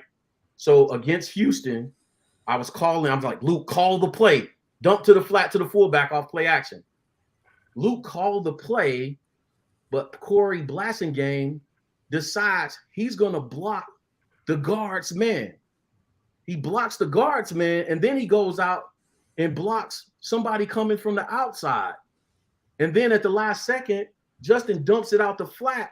And you're like, who's he throwing the ball to? Corey was supposed to be in the flat. You see what I'm saying? Absolutely. Guys aren't where they're supposed to be. And as a wide receiver, as an offensive coordinator, as a wide receiver coach, I'm going berserk. I'm in the film room. I'm going berserk. I'm turning over tables. I'm cussing people out. I'm going nuts because how I feed my family is dependent on you being where you're supposed to be, right? He's explaining. We're never going to question execution is important. Yeah, we're never going to question the wide receivers, right? The things fans aren't going to look at. They're not going to question the wide receivers being on their marks. They're not going to pay attention to Cole Kmet blocking. They only care about his catching numbers. A great Cole Kmet is only going to give you 3 to 5 receptions. Deal with it. You heard it here. Deal with it. Get over it. That's what. If he's blocking 30 plays, run plays a game, that's. If you ever wrestled in high school, the trenches is no joke. So he has to block big old 300-pound linemen, and then he has to go out and run routes like a wide receiver. Then he has to do delay routes, and y'all want him to catch the ball for 15 times and 150 yards. What coach is explaining right there? What coach is explaining right there is a lot of nuance in playing the game at its fundamental level. You're inside blocking for most of the game, and you're doing that pretty much the whole game. And all of a sudden, the coach calls a play and says, "Hey, I need you to run this route and make this play for me." How off is your rhythm? Your legs, your legs are gone. Your legs are. I just finished pushing this 300-pound defensive lineman for 5 yards on an outside zone play, and then the next route I have to run. I have to run a 10-yard out and beat a safety. Give us 3 to 5 catches, bud. 70 or 80 yards a game, and we good. I'm good with it, Cole. I'm more concerned about Cole and his blocking response. Name me all the combo tight ends in the league. The guys that can block and receive that dominate. Wait a minute, Coach. The same goes for the receivers. Everything you just said about Cole Kmet, the same goes for the receivers. How do you think that affects Darnell Mooney or someone like, it's probably least effective on St. Brown because he's used to it. Right. But Darnell Mooney, who's not used to it, has to get used to blocking and using his legs, driving people out of the way, and then getting into a route. That all takes some getting used to. So when you talk about perspective and context, that needs to be added to it. I'm trying to be fair, right? I'm trying to provide criticism of play calling and the players, right? But also give you an insight on actually what happens. Now, somebody asked the question in the comments, when should we see it, right? When should we see it all start to click a little bit? The caveat to me is, right? So this is I don't know how Luke does it, but this is how I was mentored, right? You teach concepts in the offseason, you teach the basic playbook, and then the way I did with my players is I would reward them. If you executed that week, I'm going to reward you by adding wrinkles and concepts to the playbook each week, right? I'm rewarding you, but I'm also rewarding us as a team because the opponent is scouting us. They're going to see what we're putting on film. So I'm adding to our language. I'm adding to our chapters. I'm adding to our understanding throughout the season. So by the time we get to week 14, our playbook looks totally different. We got motion shifts. I can come up to the line of scrimmage. I see a coverage. I see sneaking down, and I can say, "Oh yeah, they're running that." Boom, execute. So give me the last 4 games. So what you're saying, Coach, is explain this to people even better than you just did. We're installing as we go. Is that not right? Bingo. It's really so I use this at work, right? Because I'm often put in this situation. You don't get to change the flat while the car is pulled over in football. you have to change the flat while the car is moving. So you can't feel sorry for yourself. We lost to the Giants. I'm going to go back and fix everything, blah, blah, blah. Because you got to think about the mentality of the team. You don't want them to get too down and fragile or whatever. So you show them a small package of, hey, if we would have made this play here or this play there, we win the game, right? The individual coaches show individual players their mistakes and they're sending their own individual package. But then what you say is, okay, this is what we got to do to beat this team this week because it's an entirely different playbook. We may translate over a few concepts, but you know what I'm saying? Everything is not going to translate, right? So, you know what I'm saying? Again. So basically, you got to have an afro before you get braids. Yeah. Yeah. I like that. I like what you said about we're installing on the. As an offensive coordinator, you never stop install. I'll give you one of my greatest regrets. One season, somebody called me out to coach 11-year-olds, right? It's one of my greatest accomplishments, but one of my greatest failures at the same time. So he said, "Hey, I need an offensive coordinator." I met this guy at Buffalo Wild Wings. He said, "Hey, I heard you coach offensive football." I was like, "Yeah, but I'm going back to Florida. I'm in Georgia." He was like, "Man, don't go. Come out and coach ball." So I said, "What age group?" He said 11-year-olds. I was like, "Bro, ain't no way in hell. No way." So I said, "Okay, what's the challenge? Can I run my off? If I can run my offense with 11-year-olds, then I'm that dude, right?" So I'm gonna tell you what I did. I ran a multiple formation spread offense with power concepts with multiple personnel. So I ran 11, 12, 13 personnel. I ran 5 wide. I ran ace formations. I ran 3x1, 2x2 with 11-year-olds off of hand signals. We call no place in the huddle off of hand signals and the tempo offense. no huddle, hand signals, and it was the coolest thing ever. It was the coolest thing to see 11-year-olds just grab it. They like, holy, like, what is this? You know, like other teams were like, who installed this college pro style offense? But the mistake I made was I got to a point in the season where I stopped evolving the offense throughout the season, and the opponents caught up with me, and they knew when this formation runs, he's going to run this, and when they show this formation, he's going to run that. You have to be constantly evolving, and I don't think we're even there, Aldo, yet where we can evolve that much. You know what I'm saying? Mhm. We may be able to add one small wrinkle every week, but not a whole lot. Well, I asked Nomad this question, and I'd love to ask you the same question, but I'm going to phrase it a little bit different because I'm going to take your approach of how you would. Let Tooch talk. Tooch, you got a question? So many things because I'm sorry, Aldo. I'm like, I feel bad because for Tooch. well, Bears. He likes to sit there and look sexy. That's what his thing is. Yeah, I'm just here to look pretty, Coach. No, so many things. I mean, Bears fans have already discarded Justin Fields. The kid's 22 years old. This is his first year learning this offense. The coaches are learning, their first-year coaches, their first-time coordinators. Like Coach says, you're installing all this stuff.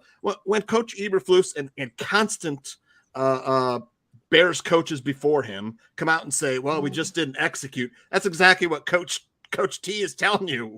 Can we get a little bit more execution? That's all. If I see some more execution next week, I'm gonna be happy. Yeah. But the last guy we had in here, he didn't disguise anything with his formations. We can build off pro set, ice. You can run so many plays off of one formation. You show them this one time, you're setting up plays 2-3 times down the road. With the formations. And run a play off this, run a play off that. And that was what frustrated me about Matt Nagy. But the offensive line, it's a problem. At this point, I don't think the Bears have a choice but to keep a tight end in or a back end to chip block. And David Montgomery has been out. How much do we miss him in the passing game? Not only just slipping out in the flat, but in pass protection. Two. Hold on, Coach. Don't jump yet. Two.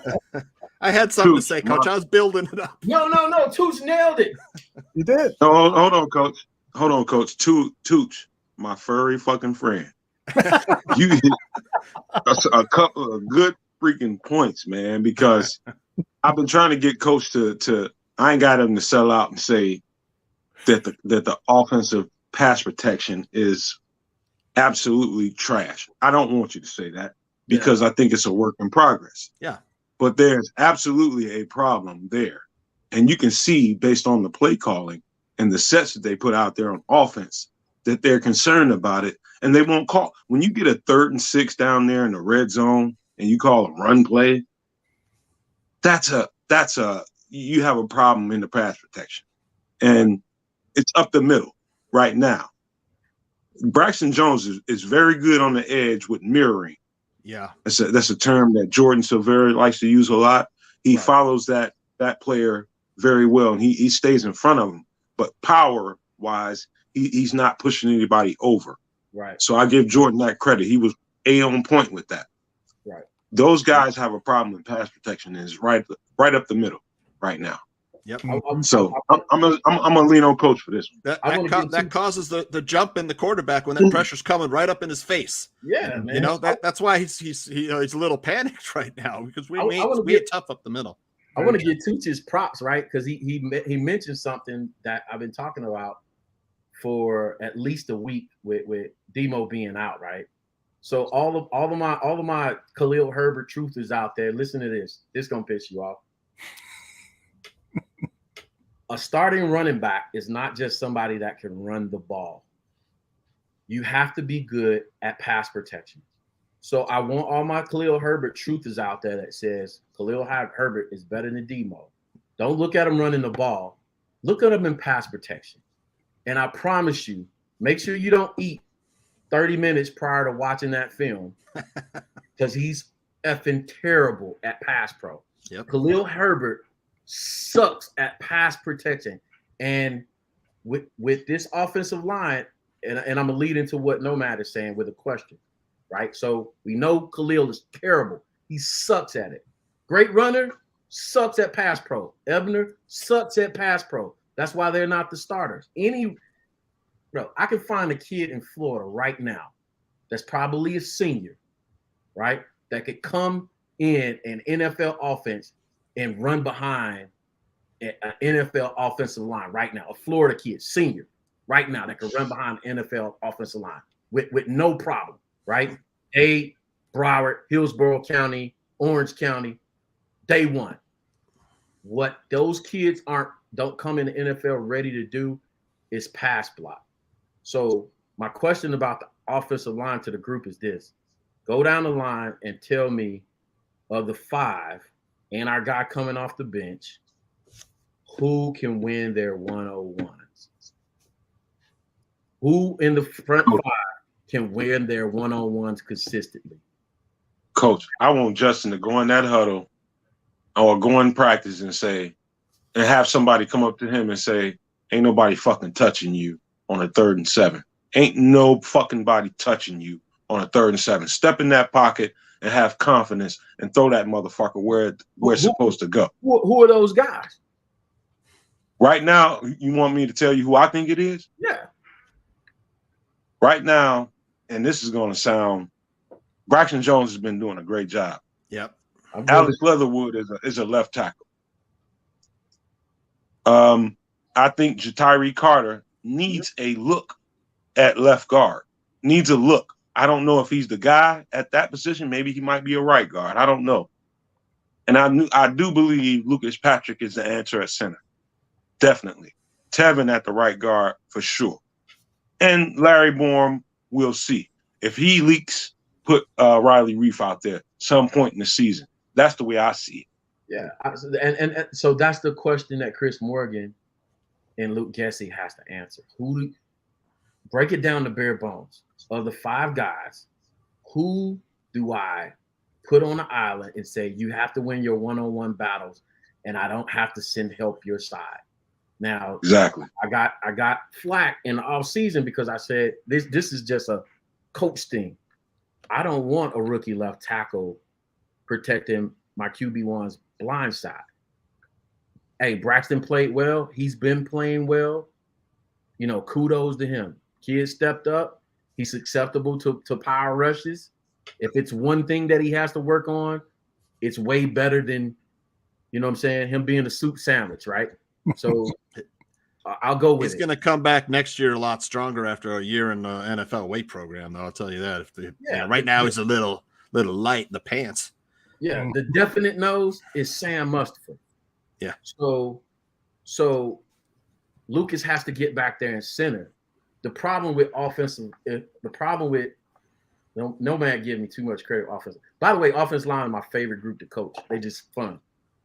The problem with offensive line, it's like changing. The analogy I always give is your offensive line is like your engine in your car. Bad engine, offense doesn't move, right? Deeper into that analogy is the problem with offensive line that we're going to face over the next couple of weeks is with Patrick being moved. And people kept repeating the highlight where Patrick got owned on that one play and gave up a sack. Which one of us would go outside right now and start changing around the cylinders in our car? And just do it and trust it to run like it came from the factory. No. Coach, be real clear. What do you think Alex Leatherwood is? I honestly, man, based on the tape. No, I honestly, I'm giving you an honest answer. I don't know. We have to see him in the Bears uniform. What I would say is this. I'm gonna answer your question in a roundabout way, right? If we move Patrick We can't move Patrick to center and bring in a new guard and mess up the chemistry on the interior altogether. We have to put a guy in. We have to put a guy in a spot where he has some experience. Get him. You're getting into the weeds. Just what is Leatherwood to you? I don't know. I don't have tape on him. I honestly. He's a left. He's a left tackle. I mean, you think he's a left he's tackle? a left tackle. Oh, absolutely. Yeah, I don't even know his dimensions. I don't know. I haven't seen. He was project. I remember this. A lot of talk about him being projected as a guard because of his body type and his agility. But again, we gotta start with the offensive line plug and play, right?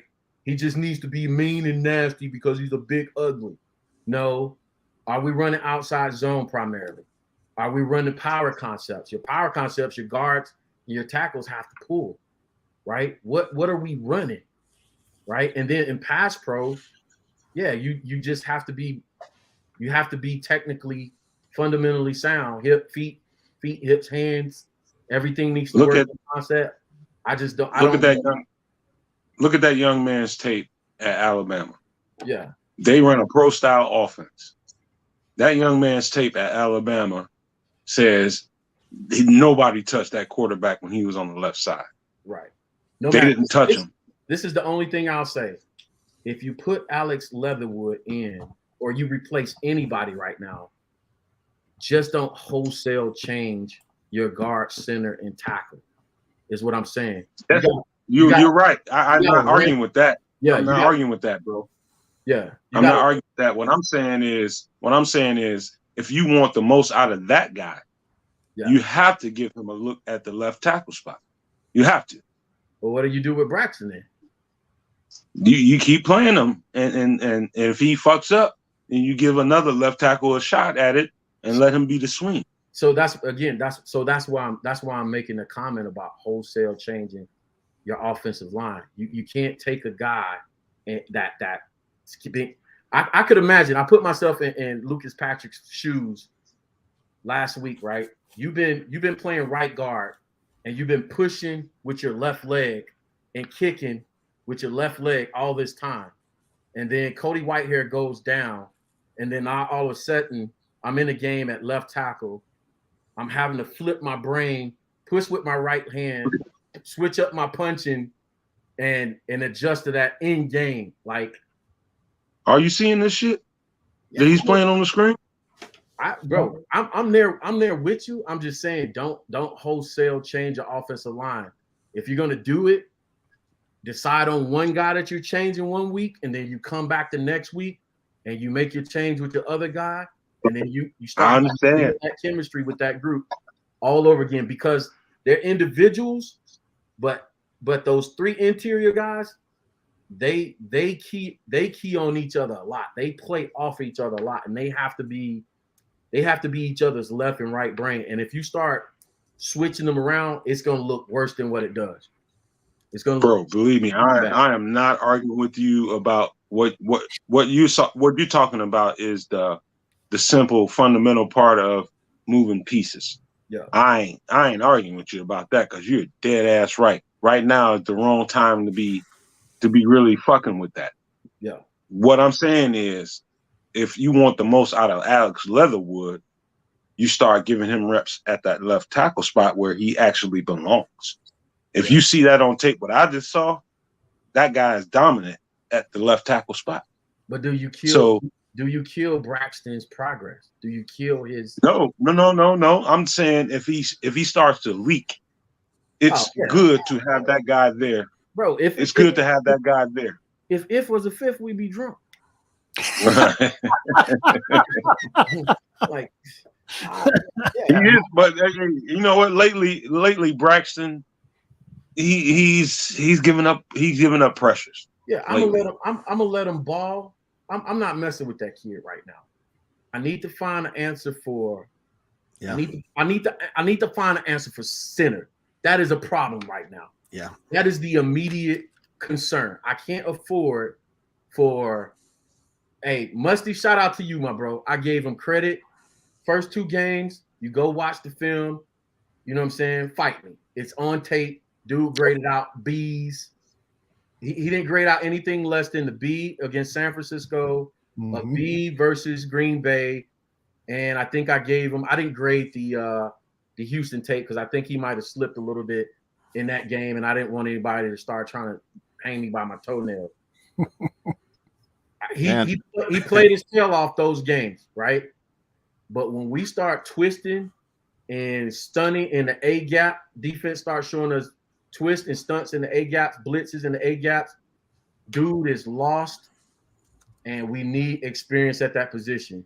Yeah. So, Coach, what I think I'm explaining is why the Raiders ran into a brick wall with Alex Leatherwood. Bro, you want to talk? They played him on the wrong side of the ball. Number one. I'm not saying ain't going home until we talk some more Leatherwood, Coach. You want me to talk about Leatherwood? Hold up now. Hold up. What I'm trying to say is, I'm not trying to say take Braxton out. Braxton is admirable at the left tackle spot right now. He is admirable for a fucking rookie. I'm not saying take him out and fuck up that flow. What I'm saying is, if you want the most out of Alex Leatherwood, why in the fuck would you start him at the right tackle spot when you're in Las Vegas? Put that guy where he showed dominance at, which was on the left side. Why would you do that? I agree with you, but partly disagree. Only because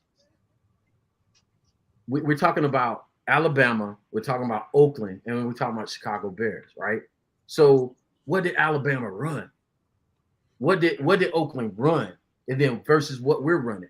We're running the outside, inside zone duo and power scheme. We actually run 2 different run concepts in one. What we actually were doing over the first 3 weeks in the run game and what I was seeing, I was excited because I love power football.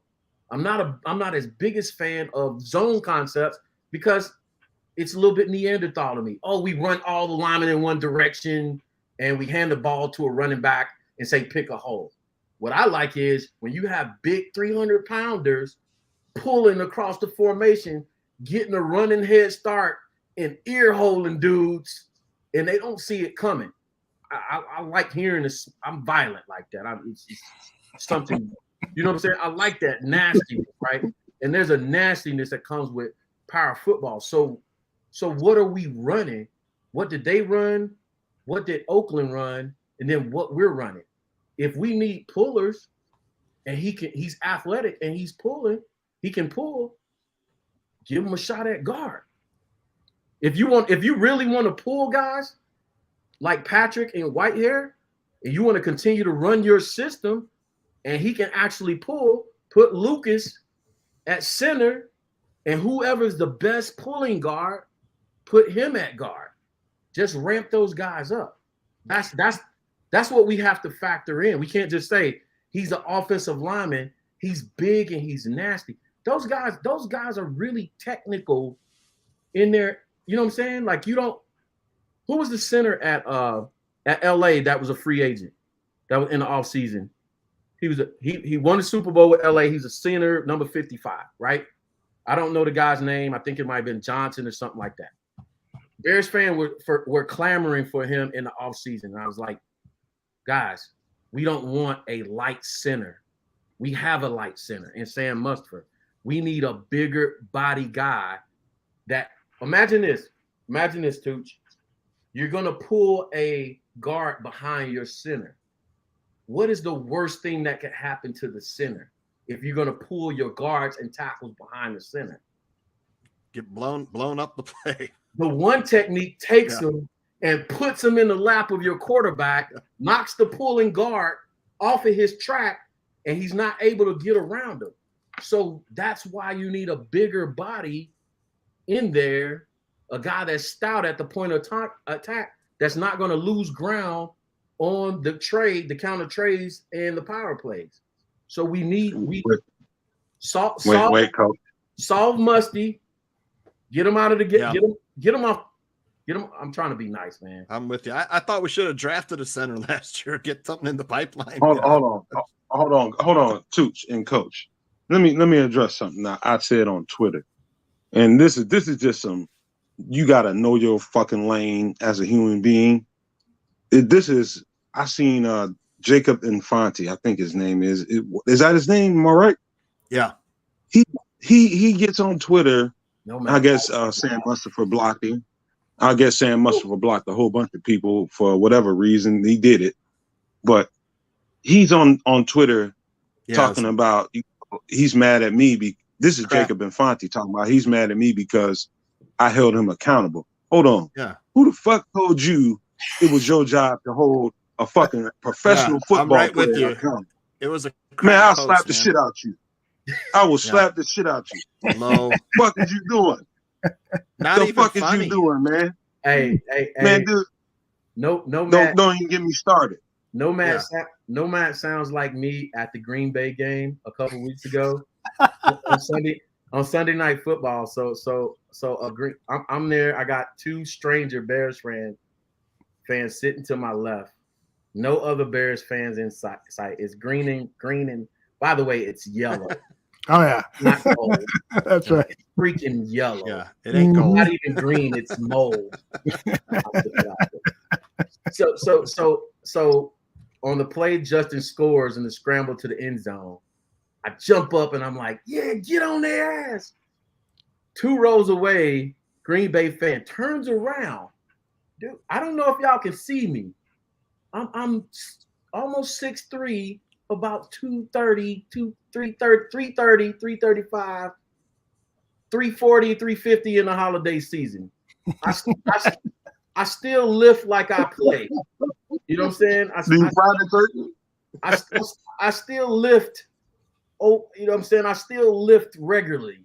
This dude puts his hand in my face and goes, "You're at Lambeau." Aldi, I blacked out, man. My wife told me before I got on the plane, she said, "Don't get into a fight." All I can remember was my wife's voice at that moment. He puts his hand in my face. Only thing that saved him was his wife. She started tearing up because she kept telling him, "Shut up. He's gonna murder you. Shut up." You just triggered me there, Nomad. Yeah. No, man. Shorty, when I was doing that show with him, he was always, "Hey man, you need to go to the games. You need to do this, you need to do that." I'm like, dude, I don't go to the game because these are some goddamn knuckleheads out there. They're stupid. They get to it, they pay for a ticket and they think it gives them the fucking right to be an ass. Yeah. And you can kind of see that on Twitter and on these different platforms. They just think they can just go and do and say whatever the fuck they want. And it's not cool. I'll slap the fuck out you and roll your ass. For real. I say that you triggered me because that whole slap comment is exactly what I told him. I was like, dude, I wouldn't even fight you. I'm a slapper. Anyway, I want to say this before we get out of here, man, because Nomad was talking about Bears Twitter and all that other stuff, right? So this is one of the things I need. I always struggle to remember whether I was coaching, and I try to remember with dealing with Bears Twitter, right? A little bit of perspective for you, right? And it's this, I'm gonna have a blue moment, right? I'm gonna have a warm and fuzzy moment here. When you coach the game, you play the game, you're a fan of the game. At the end of the day, right? How many teams win the championship? One. At the end of the year, one team wins the championship. After the season is over, the trophy is stored, and in a few months they have to do it again. So if you play the game, you coach the game, at some point it gets old and you're like, man, what am I really doing this for? Coaching, I'm going through all this, I'm beating my body up as a player, as a coach, I'm spending time away from my family as a fan. I put my heart into this thing, right? I'm a fan, I'm a Bears fan. Why can't they just get right? Bro, I'm gonna leave y'all with this. And this is my why and how I try to keep saying. And shout out to Swifty, by the way, because me and Swifty being in the DMs, kind of keeping each other from cussing people out, man, because you do a social media platform, people think they can just come at you and you're a free target. Like when you see them in the streets, you won't put hands on them, right? So, and I'm always like, bro, if y'all see me, you would definitely not have that demeanor, right? And I'm not even that dude, right? I'm cool till I'm not, right? But I say all that to say this. At the end of the season, at the end of the day, the only thing that we're going to have, whether you're a player on the field, whether you're a coach in the locker room, or you're a fan of your team, all you're going to have, because only one team wins the championship, the only thing you have is the experiences you create, the memories you create. So moments like this, being on Aldo show, talking football with you guys, doing my own show, hanging out with Swifty, hanging out with Vil, or whoever my guest is, having heard how on the show, going to games, you know what I'm saying? I'm a Bears fan because, you know, in 85, my dad just so happened to find himself to be a single dad with 2 boys, right? And every Sunday in 85, he cooked a big dinner. He got us a mason jar of Kool-Aid, big old dumb jar, our eating trays, and we sat with our big old plate of soul food and Kool-Aid, and we watched the Bears, and we ate like kings, right? 3 dudes living in a house by themselves, and we watched every game in that season. We watched Walter Payton. We watched Richard Dent, who I met last year here in Atlanta. We watched Mike Singletary. We watched Willie Gault. We watched Punky QB. We watched Dave Durison. We watched Wilbur Marshall. Week after week, pound the crap out of people, right? I just want to leave that with y'all, man. Don't get caught up in the hype, man. Keep doing what you're doing. You know what I'm saying? It's all love. It's about creating experiences, man. At the end of the game, at the end of the day, you know what I'm saying? They put the trophy in the cabinet and they do it all over again next year, man. So, Coach, you've been one of our awesome. Most favorite guests. You're not only a football coach, but you're a life coach. It's easy to see that, and we appreciate every word you shared with us. Yeah. Let people know this show is also on audio podcast. Let people know where they can interact with you on social media, and also about your show and where we can find that. Yeah, man, the show been a little bit of a lull because I just been bored as hell. the last week or so, I just taking a break away from doing the show. Just I could come on and do Bears State of Affairs, Coach. Hey, man, listen, bro, y'all. We got plenty of room for you here, brother. Yeah, you know what I'm saying. Like I think one of the guys said this on Twitter, man. I didn't even do the show. I didn't do the show for monetary purposes. So actually, it's my wife's idea. So she actually saw in 2020 how much I was missing coaching football. And for a year, she said, man, you know ball. You should do a YouTube show for a year. And then I finally got some technology and we took off from there. But it's Bears 360 score Coach T on Twitter. The channel is Chicago Bears 360 Coach T. Coach T and Swifty. Me and Swifty collab because we just thought it was a great connection because I do the boring stuff, the X's and O's. Swifty does the player personnel researches, and we play off each other with that. So he knows the players. He knows football too. I ain't trying to slight my boy Swifty. Somebody gonna come at me in the comments. He knows football too. But what I saw was a lot of people reach out to you and be like, hey, coach, can I be on the show? Want to join you and talk football. But when you're doing this Bears DIV media, social media game, it's about who's putting the work in for me. And I respected the hell out of Swifty because he does the work. He puts in the work and does the research. Nobody to me, and I'm partial, but nobody outgrinds that guy when it comes to researching players. And I told Swifty this. I said, bro, if you wanted to, you could be a player personnel guy. You could be a scout because of how much work and passion you show for it. So join me on the show. So we're going to do a reboot of the show. I'm going to add another personality to the show coming up soon. So make sure y'all sub to the channel, Chicago Bears 360. And Aldi, man, and anytime you want me, man, just buzz me, bro. I will do that, and we'll love to have Appreciate you, Tooch, man. Give me a Tooch, bro. There's only one, but I got a coach who wants to say something to you. Hold on one second. But you also need to throw the football. But you also need to throw the football. But you also need to throw the football. Damn. Hey, that helps, right? Swing and a miss. Wow. All right, Coach, we'll let you go. We'll let you go, and I'd love to have you, Swift, and your third co-host on a show, and that way we can promote your show here on the Barroom Network, because we always want to point people to where they can get good quality programming. So consider this part of your home too, brother. Man, I appreciate you guys. That was awesome, Coach, man. Can't wait to come back. Thanks so much, man. It was great. Be smooth, Coach. All right, we'll do. Take care. That was Coach T. How about that, man? Fucking awesome. I frankly had not had much interaction with him on social media, but when I had that interaction with him yesterday, I did not even know that he had a show and a show with Swift. When I had that interaction, I just appreciated his response so much. It wasn't, I know the answer and everybody else doesn't. You could tell that this guy knows. Genuine, authentic, good words there, Tooch. A really, really solid person. Like Nomad, exactly. Yep. No. Coach is a lot different than me. I'm one of those guys that is tired of the tape, that is tired of the breakdowns and evaluate. I'm burnt out on that shit. He has the energy to actually seriously, Nomad is.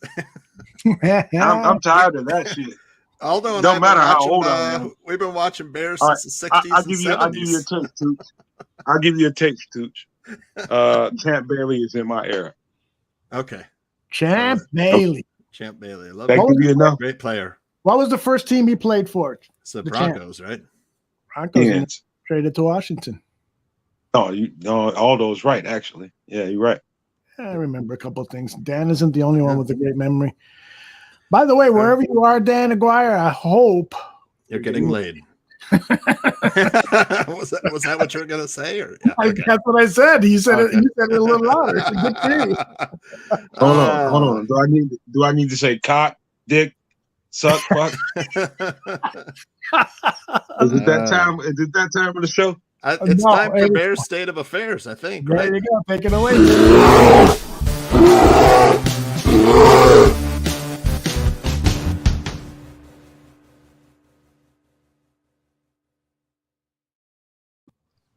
I got to do a new open for you. Yeah. Go ahead. All right. I'm up here now. I'm going to go over here for a second. Bears State of Affairs. Week 3, we had Panic at the Shit Show. Week 4, a giant letdown. Well, Barflies, the Bears found themselves on the wrong end of a disappointing 20-12 loss last Sunday to the New York Giants in the Meadowlands. Justin Fields showed some flashes, though. Hell, the Bears even let him air it out once or twice. He even got to attempt 22 passes, of which he completed half.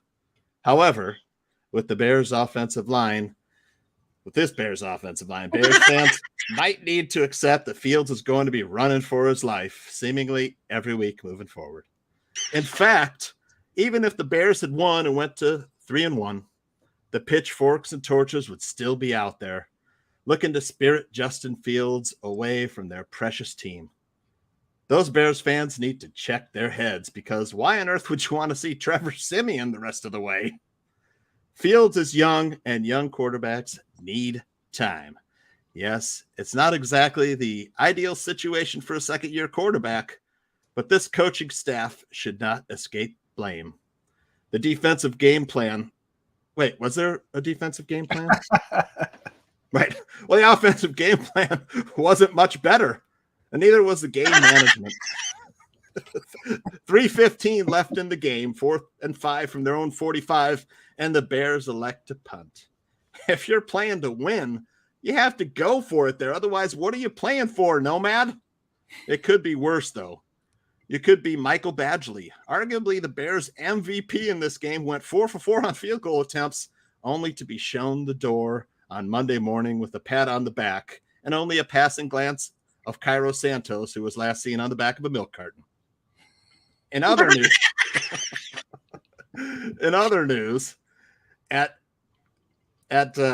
sorry, hold on a second here. In other news, at Monday's Arlington Heights Village Board meeting, the panel unanimously rejected a proposed ordinance which would have banned Arlington Heights from providing tax incentives, abatements, or fee reductions to any businesses seeking to open a location within village limits. That's good news for a franchise looking to build a new stadium, and it would seem a surrounding entertainment district that Aldo Gandia could frequent. It could mean stadium naming rights or sponsorship. I can see it now.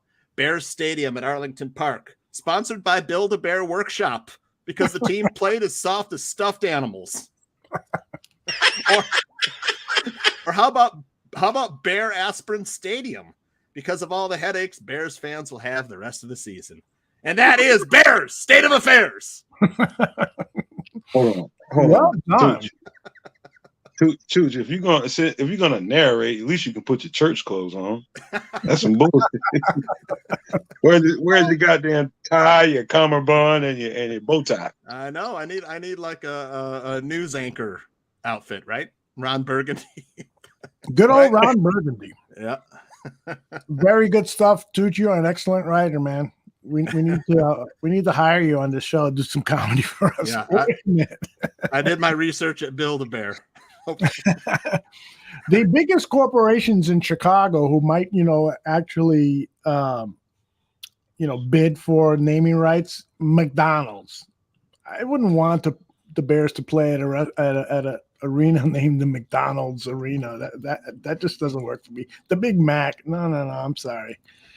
What else? What other corporations? John Deere. Green and gold. No way. That's right. Yeah, we ain't gonna see that here. No way. So I want to see him name it. I want to see him name it after someone that has a specific, point in history. Somebody like Muhammad Ali. Mm-hmm. People that I respect would take my hat off to and bow to in a second. Bill Russell, somebody like that, or Walter Payton. But those days are gone. Now it's, all corporation names because they pay for it. And no one's going to, put down $20 million and name it Muhammad Ali Stadium. Although the McCaskies like money too. Apparently. Well, and they've done such a terrible job with the Soldier Field stuff. They're looking for opportunities now to join the rest of the NFL and get in on that revenue. Yep. So I can't blame them for that. But yeah, I'm with you, Nomad. The whole thing about going away from naming stadiums after our heroes, after people important in our history would be fantastic. And it's sad that we don't do that anymore.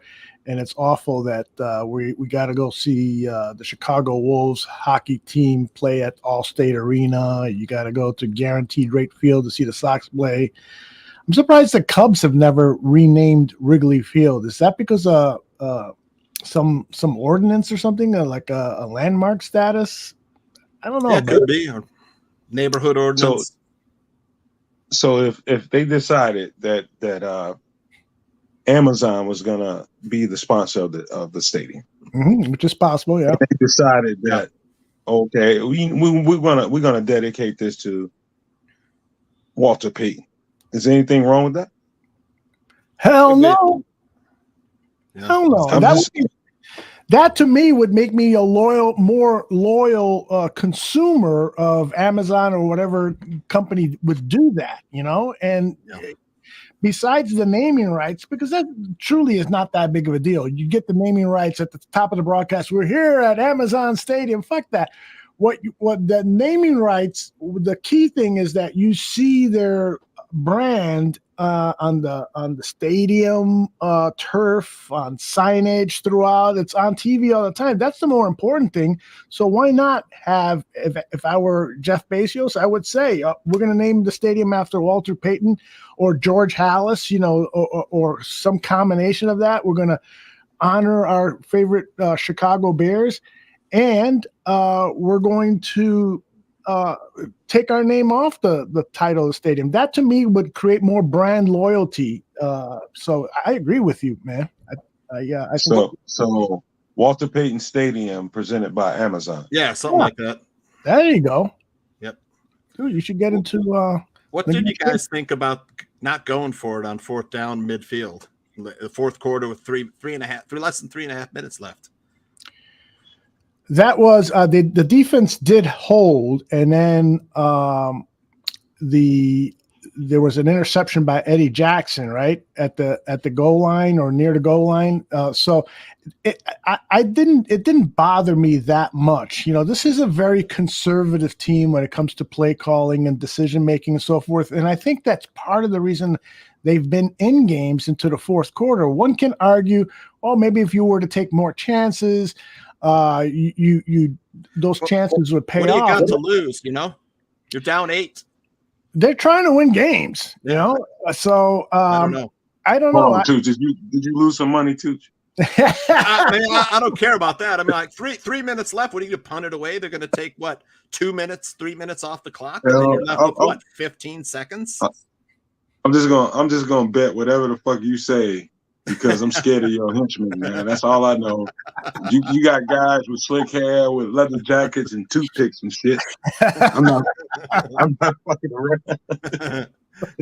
I mean, come on, you should play the game to win. You're at midfield. You try and make a play. You know, even Justin Fields scramble for 5 yards. Some kind of play where if it breaks down, he at least has something to try and get to the first down marker, keep the drive going. You still got a 2-point conversion. What do you think that was? Honestly, what do you think that was all about? What do you think? Forget everything else. What do you think that was about? I don't know. Protecting the kid. Live to fight another day. Pass protection? Yeah. Any chance? Yeah. No pass protection. Well, this is what Eberflus said. Yeah. I don't have that soundbite loaded up, but I remember from memory that he said the reason we decided to punt is because our defense was doing a good job of holding them, and we know that if we punted, we'd get a good field position, and our defense would probably hold them, and they did. And they did. So, it wasn't a bad decision. They had 2 minutes and some seconds left when they got the ball, but unfortunately, Velus Jones fumbled the ball. Yeah. So, that's the thing. Another rookie mistake. But like Darnell Mooney said in the press conference, Velus is going to end up scoring a lot of touchdowns for this team. Yeah. And so that's going to be erased. It was unfortunate that he's been away for a while. The only thing that he could do was take mental reps, but unfortunately, the mental reps sometimes are not enough. So I hope the kid has shaken that off and that he's going to get some chances to not only return some kicks Sunday against the Vikings, but also we got to put him in on some bubble screens. Just get him the ball at a high percentage, and let's see what he can do after he catches that ball near the line of scrimmage and go, baby, go. And maybe even, have him stretch the field on a couple of plays and show off some of that speed. If it doesn't happen against the Vikings, it will happen very, very soon. Yeah, in spite of everything, the Bears still had a chance to win the game at the end. That's something you got to look at. At least, you have to concede that they at least had a chance to win the game. So, I mean, we're, with the team this young, we got to ask for we've got to be happy with having a chance to win the game or tie the game at the end. I mean, we're not going to dominate every game. Like Coach was saying, Mustapher held up pretty good against San Francisco and Green Bay. Those are two pretty darn good defense. San Francisco might be the best defense in the NFL. If you watch the game last night, oh my gosh, they didn't even allow the Rams to score a touchdown. They held them to 3 field goals. Mm-hmm. I mean, then you got the Packers, who are pretty good defense. They got some good players on defense and the secondary and on the defensive line. And and then the Texans, I don't know, maybe Mustapher's injured. I don't know, man. We got to find someone else though. Yeah, I like Sam Mustapher a lot as a person because he is a feel-good story, undrafted free agent. He missed his final year at Notre Dame because of injury, if I recall correctly. Makes the team, is forced to play because of an injury, multiple injuries on the offensive line. He played and he stepped in. He's so smart. He called the plays at the offensive line. He got spontaneous, unprompted applause from the players at a team meeting because he did such a good job stepping in. But the reality of the situation is that he is just not a pro offensive lineman who can withstand the different types of pressures he's going to. And fundamentally, I see him lurching sometimes, and it's gotten bad. My hope is that he was going to get better week after week, season after season. But unfortunately, there's just too many concerns with him, and it's time that we move on. But I don't know who. I was going to ask Coach T what he thought about Dieter Iceland, because I know his name comes up quite often in the chat room.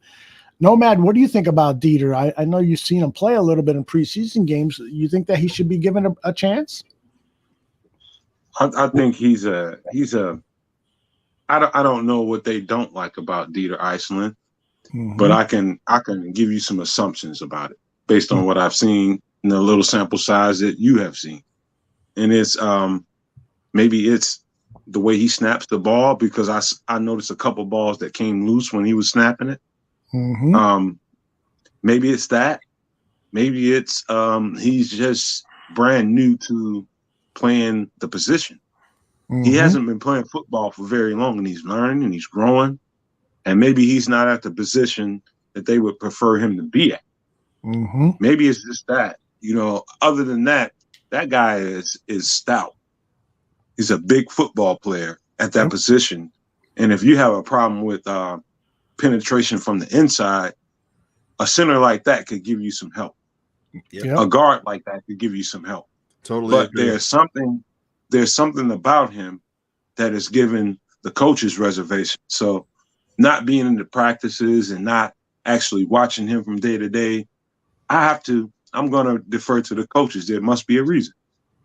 Yeah, and maybe, well, but maybe not. I was going to say maybe his, excuse me, his familiarity. I got a popcorn stuck in my mouth. His familiarity isn't as good. Familiarity with the offense isn't as good as Sam Mustipher's. Sam Mustipher.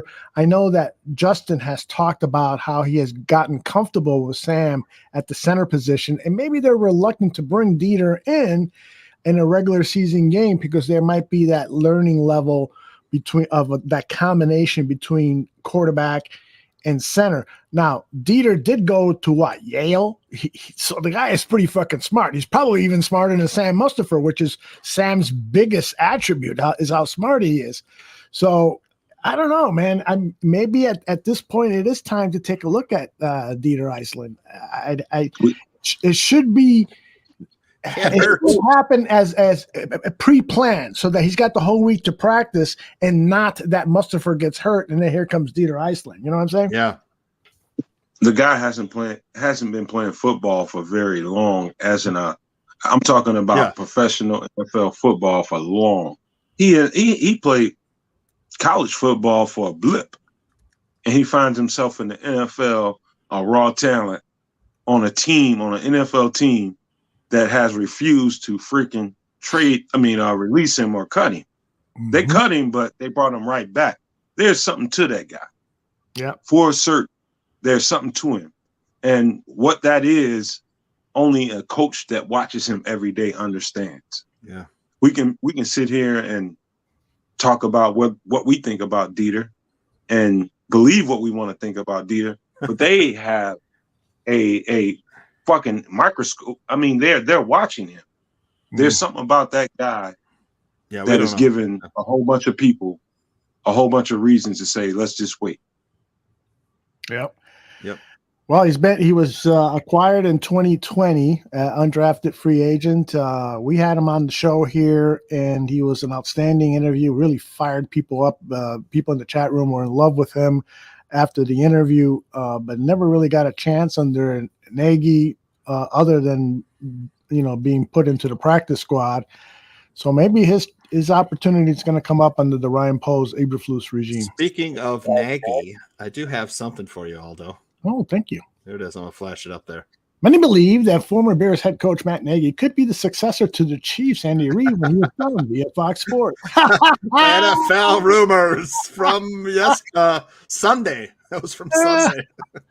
Shit. If they give that job to Nagy over Eric Bieniemy, oh, man, there's going to be fucking rioting on the streets. Who is this? Who is this NFL rumors? Who is that? They have 100,000 followers, and I can't figure out how the fuck they did that. Yeah. Are you fucking kidding me, man? It's a clever title, is what it is. That's what it is. I also have one more. I want to get your thoughts. I don't know if you saw this one, Aldo, over the weekend. It's like someone did some if Bears, Vikings, Lions, and Packers were like real life monsters. Did you see this one? No, I didn't. So there's a Viking up in the upper left corner. There's a bear in the upper right corner. You got a lion, scary looking. Then you got like some fucking cheesehead mutant down in the lower right. I love that one. No, man, what do you think? That guy looks like a supervisor at Walmart or something. And the lion one looks like a customer.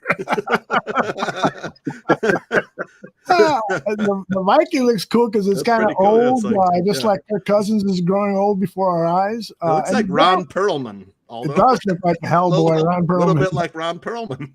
Very much so. The bear one, I'm one of the few guys that I'm not a big fan of the bear logo. I just think I would rather have just a much more ferocious looking bear as the logo, as opposed to this kind of more abstract-y logo. Could do with an update, right? I really think so. I bet you they will do that when they move to Arlington Heights. I bet you they'll be a great time to unleash some new helmets. Yeah, unveil some new helmets that are just tits. Exactly. Can I give you guys my thoughts?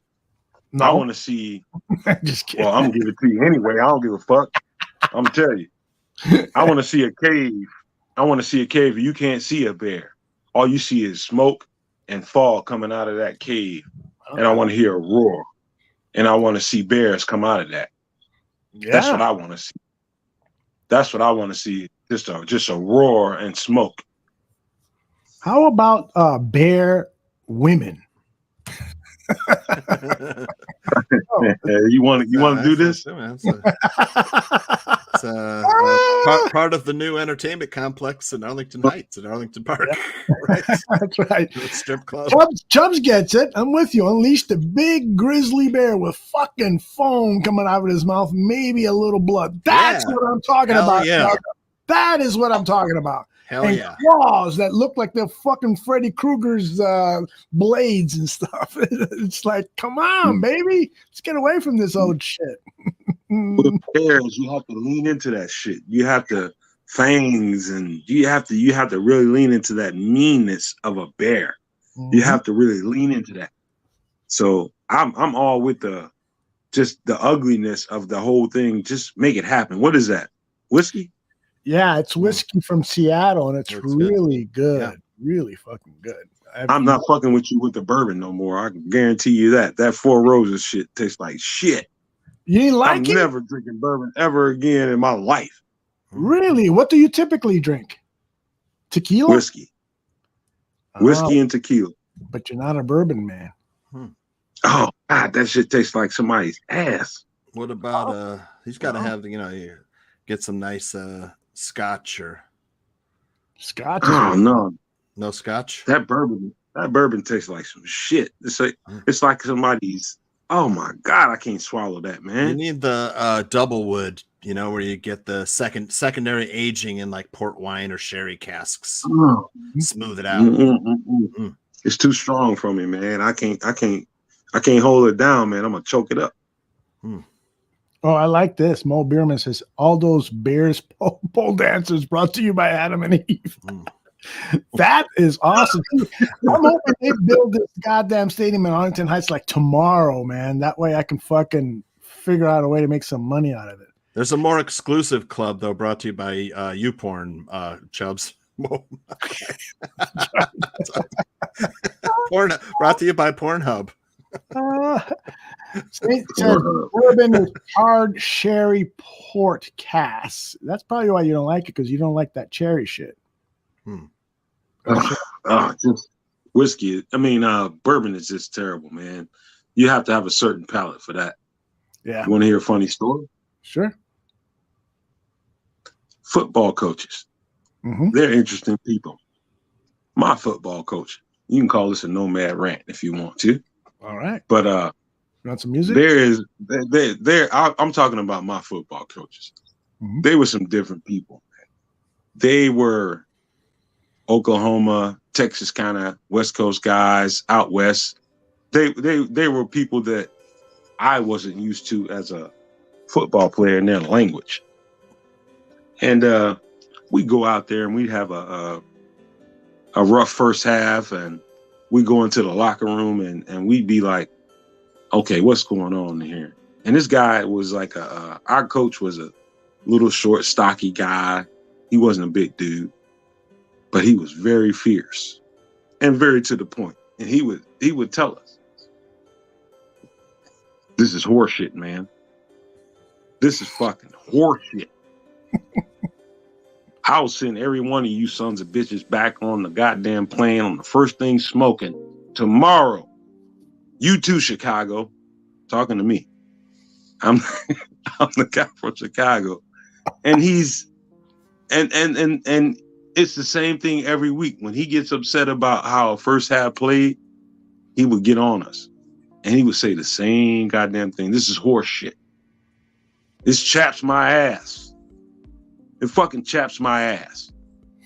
Is this how we played it? Is this how we practiced it? Is this how we drew it up? He would ask us, and everybody would be in unison. No. What the fuck am I seeing out there? What the fuck? Sam Hale is going. I mean, this is Oklahoma, Texas kind of people that I'm not used to as a person from up here. And it was fucking hilarious. And he'd pick on me, man. And I'll be honest with you, man. I'd be sitting there snickering, laughing, and he'd be threatening me every fucking week. But absolutely, people from that part of the country versus somebody from up here is a real culture change, and it will make you laugh.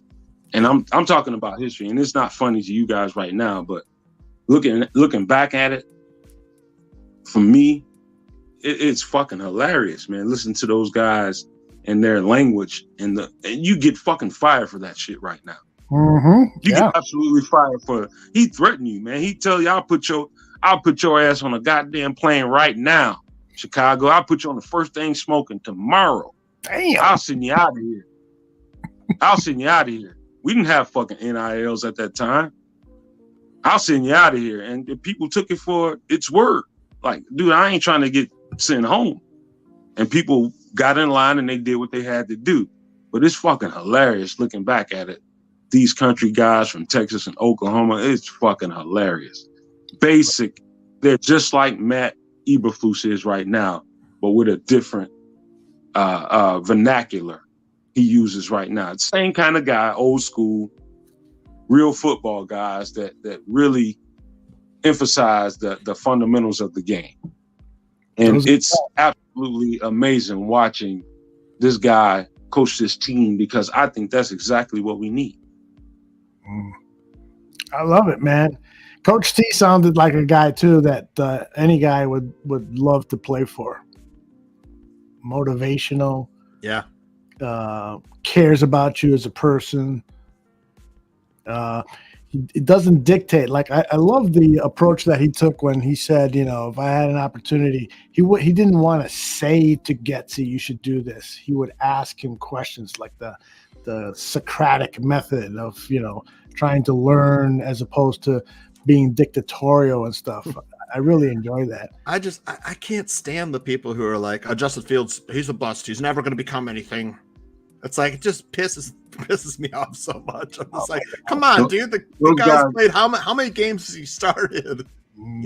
Those guys are outrage addicts, Tooch. Oh my God. They're outrage addicts. They move from outrage to outrage. Even if we win a game, if we win a game, they'll find something to be outraged about and move from one position to the next.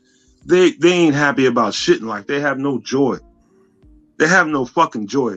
They get on Twitter or get on Instagram and get on these different platforms, and it's cathartic. And you just want somewhere to No fucking shit, open Chubbs. It's like he's 22 years old. He ain't fucking a finished product yet. You know? Yeah, it's gonna take a little while. We all know that. What is this about your? I love thong? Chubbs though. I love Chubbs. Chubbs is the best. Yeah. What is it about your thong, Nomad? People are talking about your thong. What? In the chat room, What? people are saying, well, what's up with Nomad's thong? What is that about? What are they talking about? You wearing I don't know. Shit. I ain't had no thong on it. They're talking about Shorty.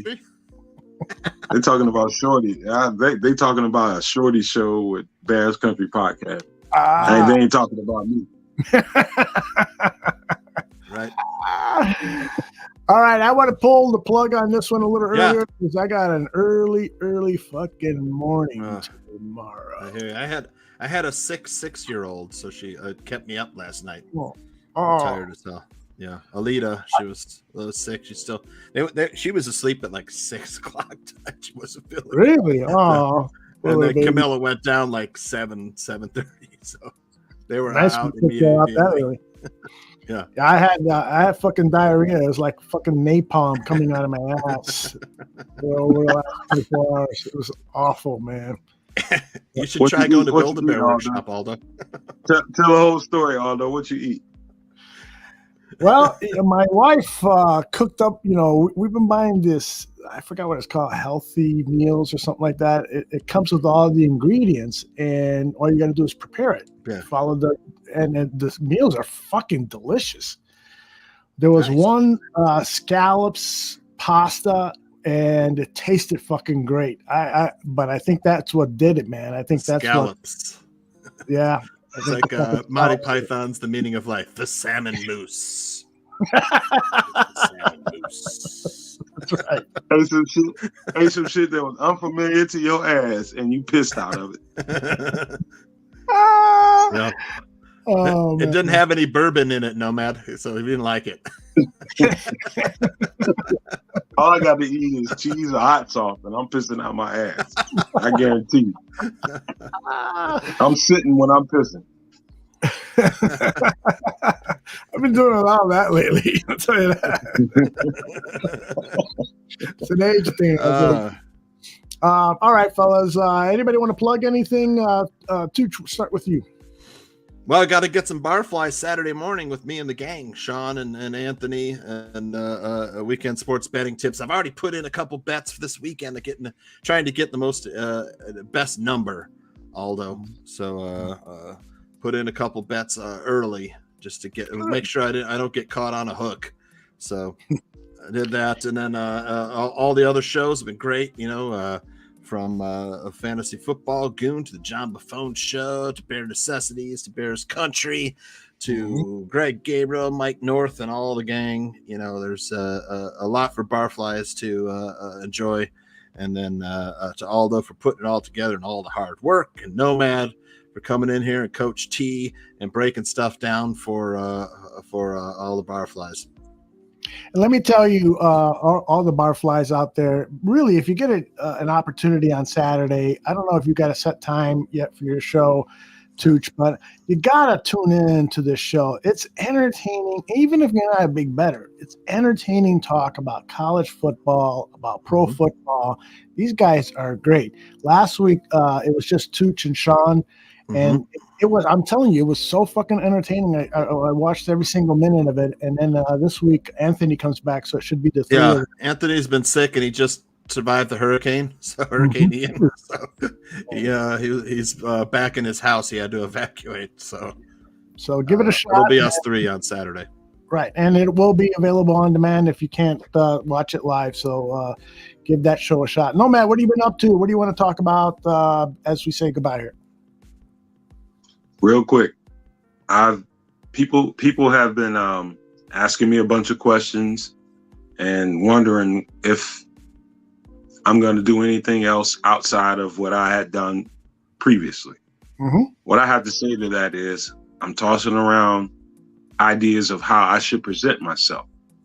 There's going to be something It's just a matter of time of what it's going to be. So I'm going to take my time. Won't be long, but I'm going to come correct. And I'm going to present some Bears conversation. I'm going to present a whole bunch of worldly conversations, but I'm going to present Nomad as he is. And he's not a simple Bears commentator. He's a worldly individual that has a whole lot to say about a whole lot of things. He's probably really handsome too, like Billy D. Williams or Leon Isaac Kennedy. He won't come on here. He's like, he's too fucking handsome, you know? Right? No, I'm really an ugly motherfucker, but Get a whole out lot of to here. say. I picture you like a notorious B.I.G. That's how I picture you. I'm an ugly motherfucker with a whole lot to say. That's a good title too, brother. That is good. Before you do anything, check with me first, because maybe we got some room for you at the bar room to do your thing, brother. So I'm glad to hear that you're going to do something. So let's stay in touch, and it's always great when you're on the show, and this won't be the last time either. I just want to let people know that tomorrow it is Bar Down Hockey Talk. Chicago Blackhawks have already started playing hockey. NHL games are underway. And if you want a show that covers all the NHL teams with a focus on the Blackhawks, Bar Down Hockey Talk is the show to watch. They're live at 2 p.m. And then tomorrow night at 7 p.m., the Buffon 55 show, we've got a very special guest. I don't know if you guys know Arif Hassaf,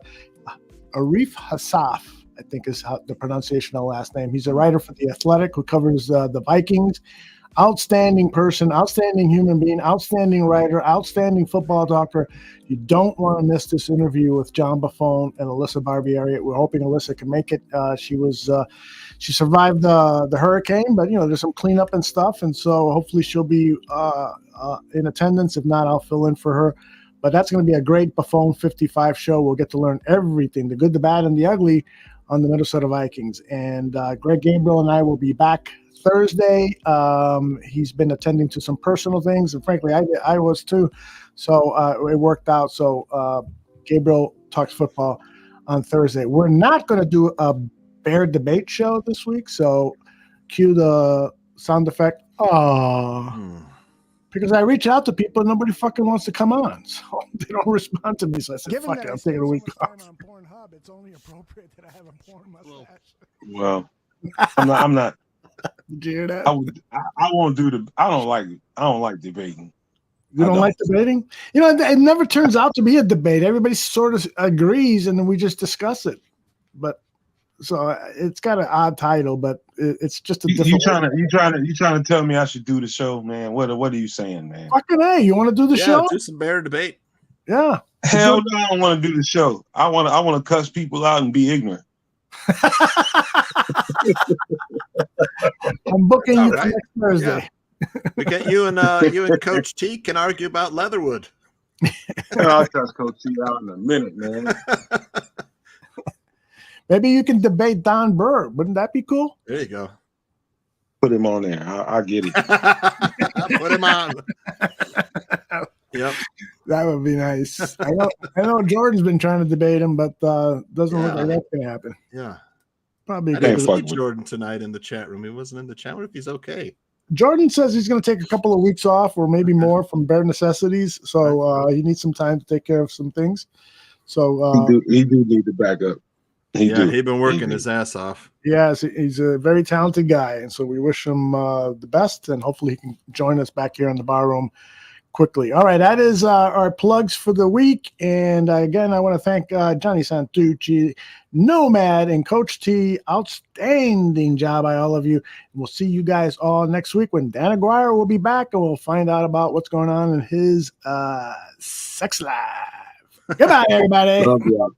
Love you.